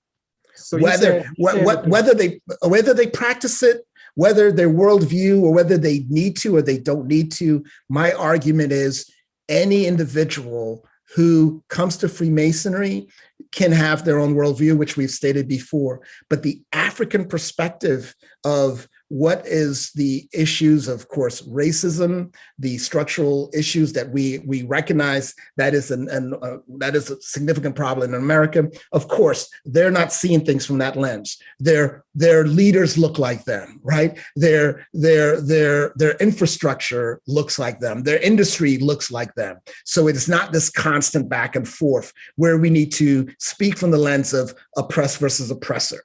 Right? It's the reality. You stated that in some way, shape, or form. Mm. Where I think we start to color outside of the lines is when we start to put the same perspective on Freemasonry. Yes, Freemasonry could be perceived as a way of life in the way we conduct ourselves on a day-to-day basis. And the lessons that we are taught. And as a result of how we have immersed ourselves in that concept and that understanding, we make the jump into other ways of life. And we make that connection, whether it's true or not. I'm not arguing the truth, not at this point. I'm explaining, going to your point earlier, the psychology of it, right? We make these connections because we want to, because it makes us feel good, because it makes us substantiate our particular experience, our worldview. So we are, in fact, imposing our worldview and our concept of what others should or we believe that they should be doing. And that's where I say it's dangerous because they don't do that. Now, how do we reconcile? How do we speak the facts? How do we still have social uplift and pride in being Freemasons, being men of color or women of color, while at the same time being factual in the history, the experiences, and the spirituality that exists? Because African-based traditions are not Freemasonry. I think we're in agreement on that. The African-based traditions are not Freemasonry. Of course, you're saying. I'm just saying a given.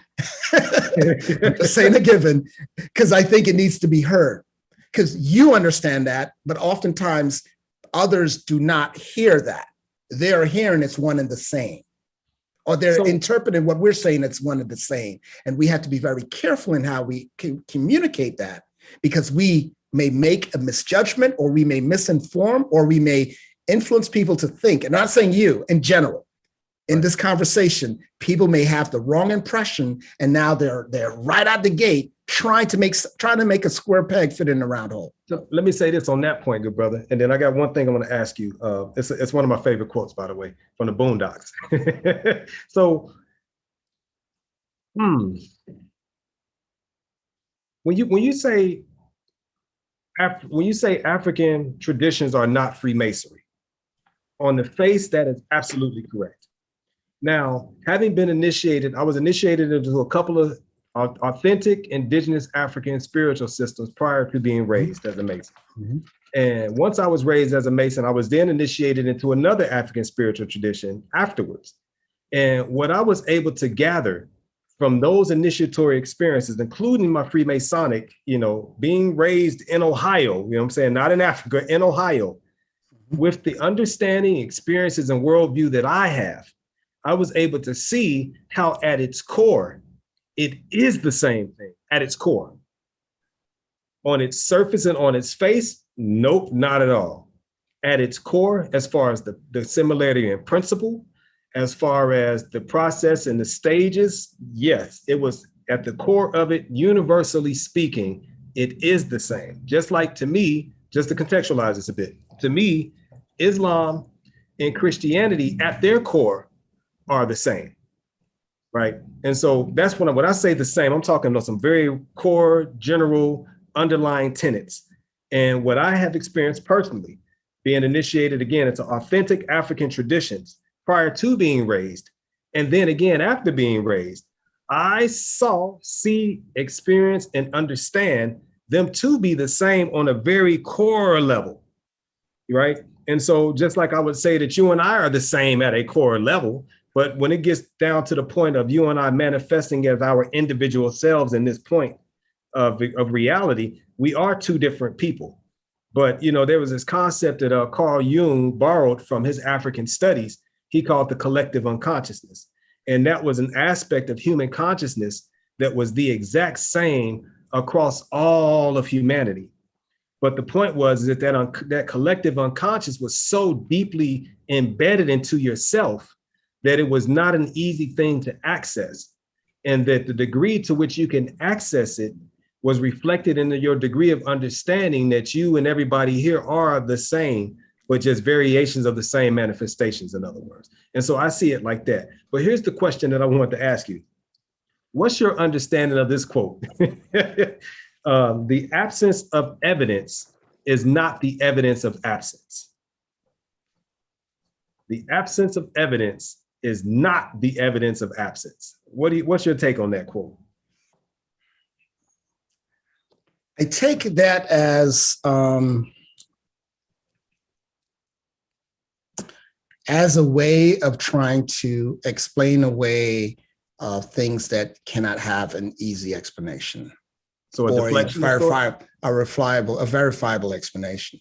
So you see it as a deflection of sorts? It's used as a deflection. It's used as a way to say, well, forget all that. Just because the absence of evidence isn't evidence of absence. It's an easy thing to say, and it allows us to basically formulate things for our conclusions. All sides do it. Mm-hmm. Understand what I'm saying? All sides do it. And I say that to even segue into this particular portion of my comments in the conversation. When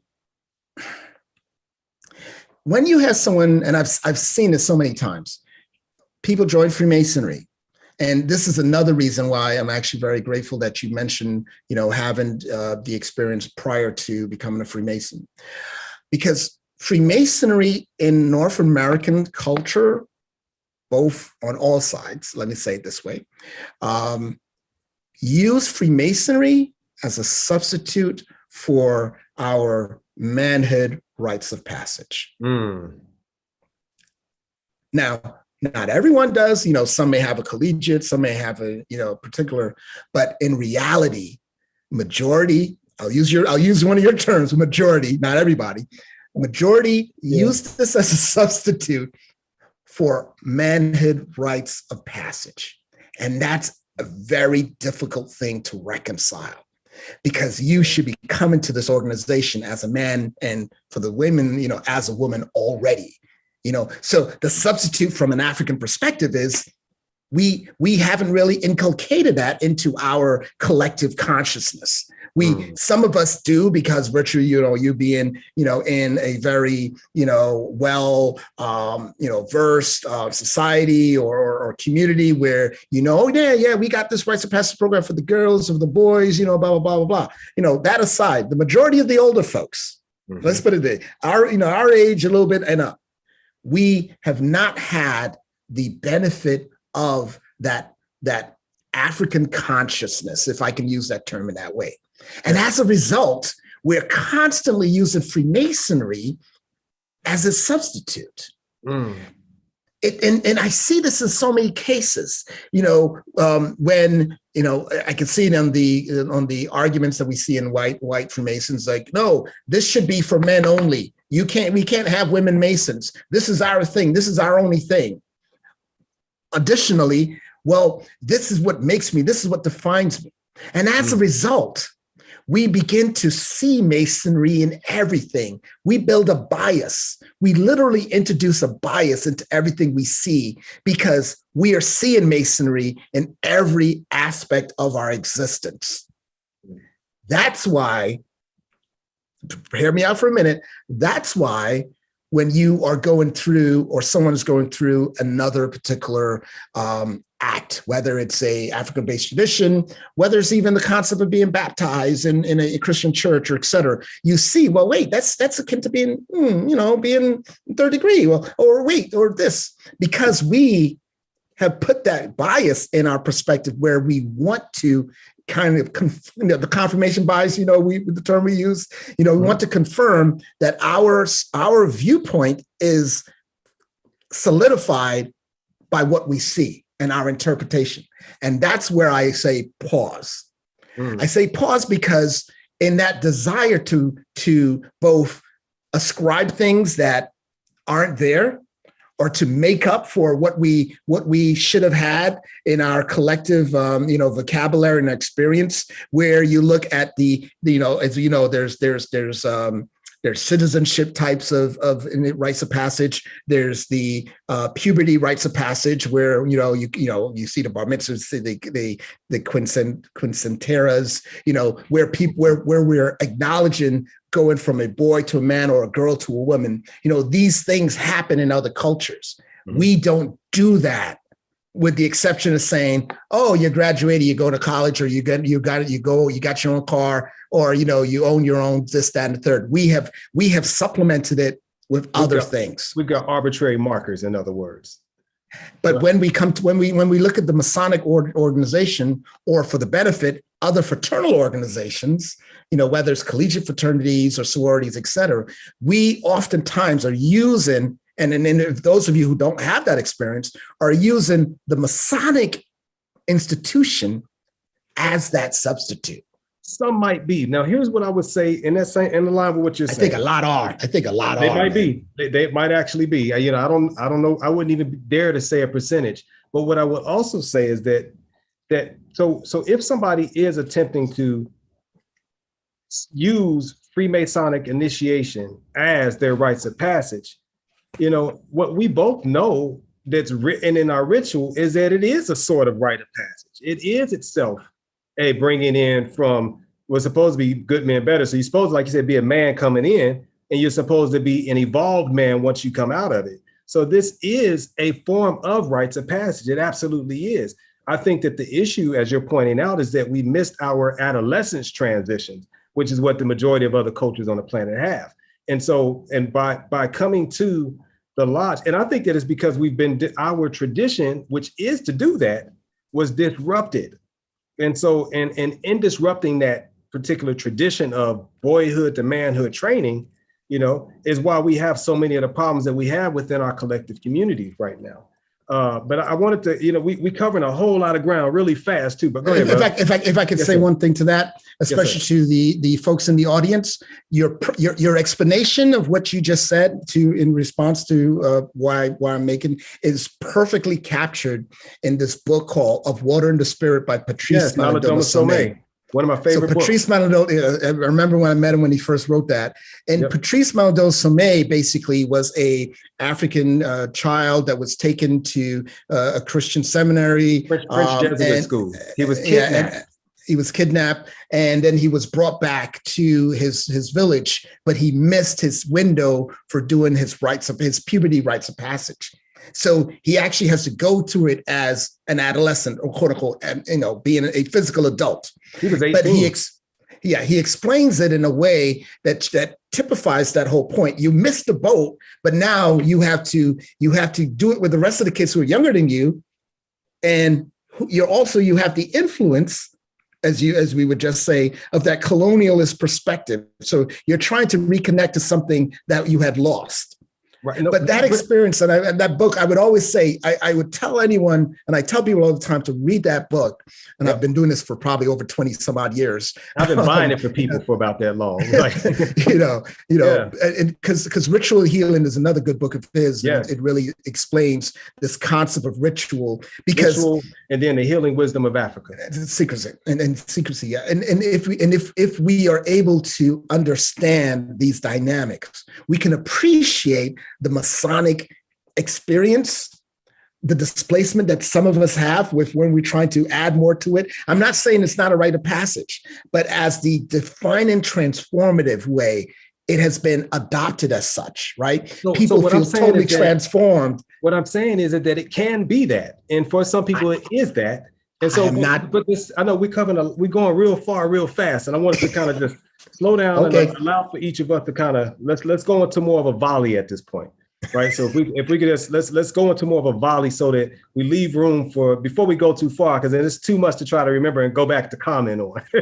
And it's getting late. So So, but real quick, bro, it was something back. So you said something about a bias, is that we're putting a bias Confirmation over bias. Yeah. confirmation, right? The confirmation bias, where we're looking at it to see something that might not be there, so we can confirm something for ourselves. And that's a major assumption that you've made about how people approach this.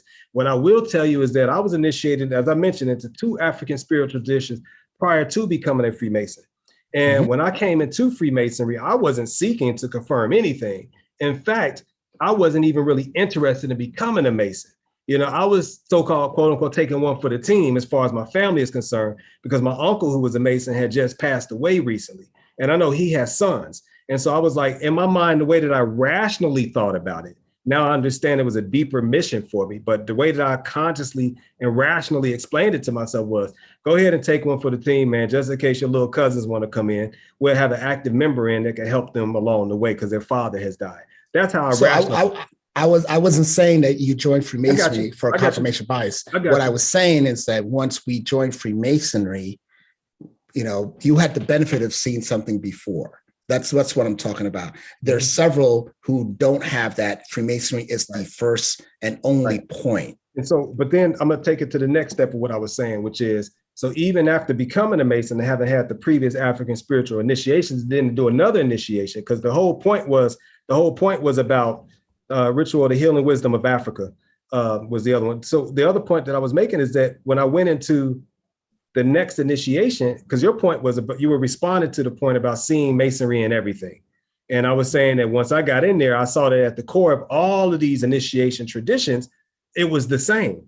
And to me, that's not confirmation bias. To me, that was being able to see those things which are the same in all of these traditions on a very global and universal level. One other point real quick I wanted to jump back on is the notion that absence of evidence is not the evidence of absence, being a sort of deflection. And I will agree that some people might use that to deflect and to explain away, right, ritual power community. I love that book. To explain away, you know, when they can't find evidence for something. But on the flip side of that, you know, people also use that, you know, when people try to use the absence of evidence as the evidence of absence. And what I say is that that couldn't be further from the truth. If that was like, for those people who ascribe to that worldview that says that you got to have this tangible piece of evidence in order to support something, you know, it's too easy to make that person incapable of supporting anything. All you got to do is get rid of all the evidence or make the evidence so inaccessible. Like all of the stuff that was looted, you know, all of the early, like, for example, if you look at some of the early colonial movements, one of the first things they did was when they sent the religious soldiers in first to study the religious ways of Africans. Look at Bantu philosophy explains as well. The guy named Placid Temples, he wrote a book. And what they did is they went in there, they studied the spirituality and the religious orientation of the people, and then they went in there and they substituted. They started systematically substituting other things, what I like to call empty calories, right? And then once you got that substitution in place, you know, you don't have to worry about the people being able to tap into that power consciously because you've derailed them and sent them out this way. And so as a part of that, they also destroyed a lot of things. They've also taken a lot of things. You've seen the stories about when they ransacked the temples in East Africa and they destroyed it, burning whole libraries down.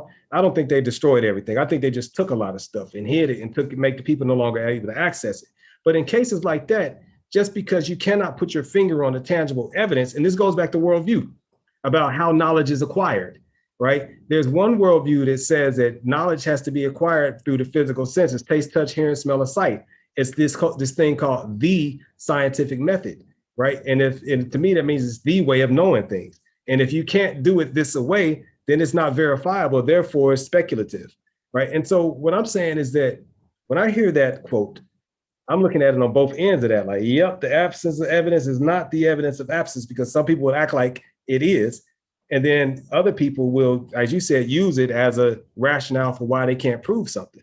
But what I'm understanding from, again, my worldview is that there are many ways to prove things. I know people that wake up out of dreams and know things, right? Based on what they received in a dream. That doesn't fit in anybody's scientific method. One, you might not be able to duplicate it. You can't go back to sleep tonight and do it again, but it's something that does happen and it is verifiable when it does. And so again, those are worldview issues. Yes, sir. So to that extent, what I would say is, even if from the perspective there is a there is a position, an understanding, or an explanation, then it can't necessarily be quantified, it should still be said as to where it came from. Mm-hmm. Right? So if you say to me, this is what I believe because this is what I know in my dream, say so. Mm-hmm. Right? But then, at least what does that mean to you? That's where I was getting to. At least I know, dreams like I do. At least I know how I'm going to absorb the information, how I'm going to accept or not accept the information. Right. That choice is still mine, right? We can put anything in a book. That doesn't mean everything in the book is going to be accepted as gospel or accepted as fact. Point. Let me jump in on the dream point really, really quick. I was just using it as an example. I know. But to that point, we are also taught to value certain sources over other sources.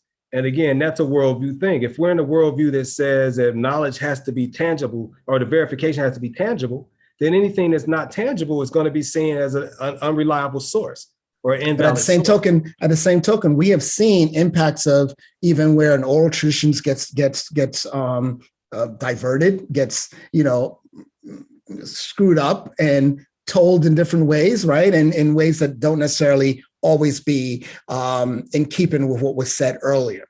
So I've seen that. You've seen that. I mean, not all oral traditions follow everything word to mouth, word mouth to ear, or you say literally. But you say that to say what?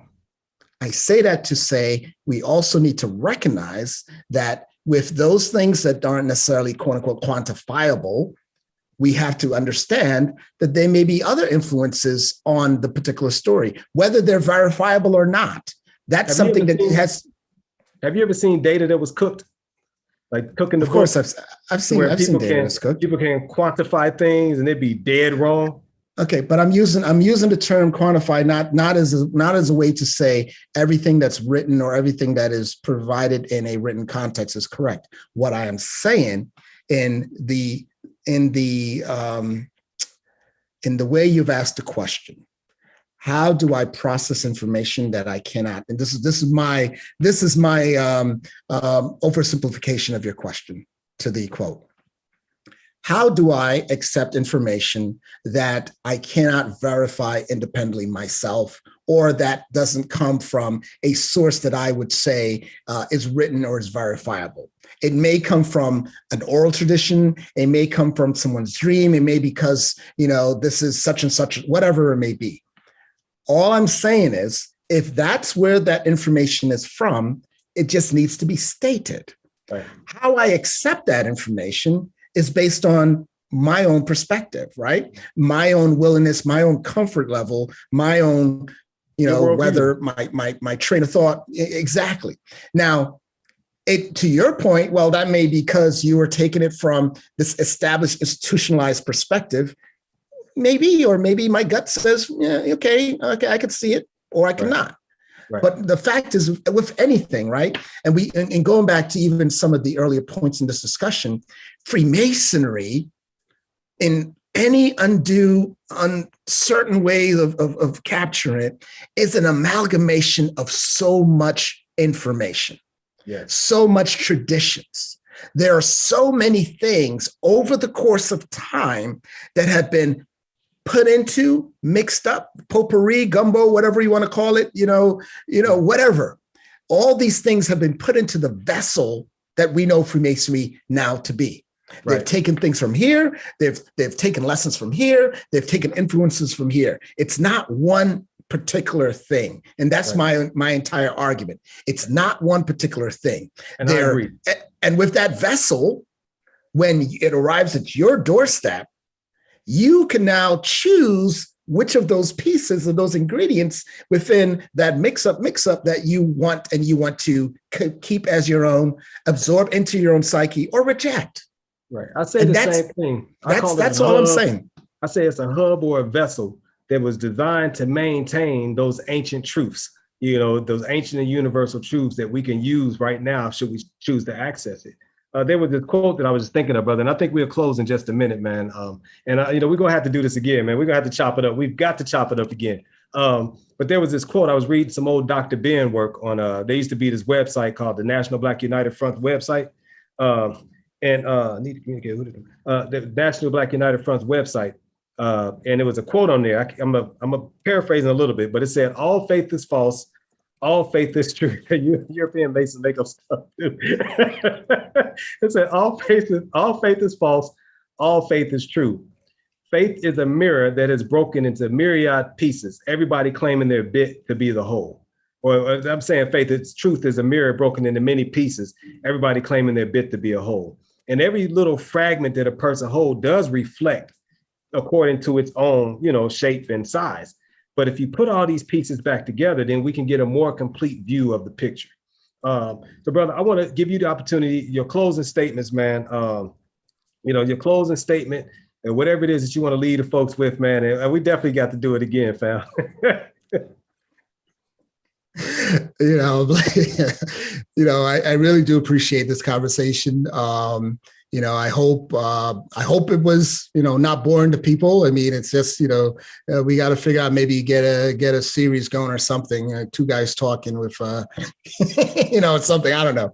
But I really enjoyed the conversation because I think it really typifies why we should have this clear understanding and recognizing that there's multiple sides to every story, and that Freemasonry allows us to, have these exposures in a way that may not be normal, but at the same token does not take away from the salient points of the need to have facts, whether those facts or however you want to term it, and an understanding that at least we are operating from parameters that really allow us to get both a deeper introspective understanding of where we come from, what it is we're trying to accomplish, and where we can go from here. So thank you for this opportunity, my brother. It's always good chopping up with you.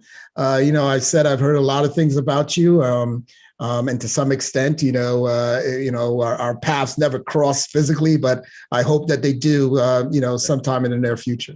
Yes, sir. This is the beginning of a powerful tradition, brother, and a powerful collaboration, if you will. And I really, really appreciate you, man, for showing up in good faith, with good spirits. I didn't expect anything else, man. I catch your vibes, brother. You're very knowledgeable, very professional, man, doing great works in the world. And again, it's totally my honor, to have been present with you during this conversation, man. And, sorry if we disappointed some people out there that wanted the Thriller in Manila, man, but no, we rising above that stuff, man. But yeah, much love to you, fam. And I'll be in touch with you really soon, and I'll send you a copy of this recording. And for anybody who is interested in, getting the future, or if you got an email address or anything that you mind sharing with people, or how they can follow you on social media or anything like that. Yeah, I think on social media I'm at my 5,000 Facebook member. So nice. I'm like, I got to get rid of some people if people try to friend me. But I'll give you my email in case folks want to reach out. Nice. All right, so family, we appreciate you all for checking in with us. Brother Alleyne, I'll be back in touch with you really soon, man. No doubt. Be well, my brother. Be well, everyone. Much love. Travel light, fam. Thank you. All right, everybody, we'll see y'all later. I'm going to type this one response in the chat, and then I'm logging this thing out. Oh, yeah, I've got a, Brother Tahuti's reminded me to mention that I'll be doing, how'd you know, Brother Tahuti? I'll be doing, because he's Tahuti, of course. He knows everything. I'll be presenting at Wisdom Wednesday, next Wednesday night at 7 p.m., I believe it is. So it's going to be with Tony Browder's organization, IKG. They do monthly Wisdom Wednesday, and I'll be doing Wisdom Wednesday next week on Wednesday night. Thanks for that reminder, Brother Tahuti. I'm glad I saw that. And I'll be posting all that information on the Facebook page. We will get in trouble if we don't thank our elders and our ancestors. So, to that extent, before we break, on all praises due to, all our ancestors that came before us. And of course, I ask our great elder there, Brother Tahuti Evans, to of course ensure that what we discussed here was pleasing in his perspective, and that we at least were able to do good by our peoples. Right on. Yeah, and also thank you to the Philaxis Society. We really appreciate y'all, and appreciate the Luxie Tenebris for this opportunity to have this forum under their name and under their umbrella.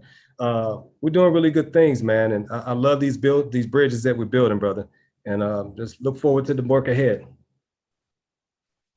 All right, we out of here. Much love. Peace, y'all. Thanks for joining us.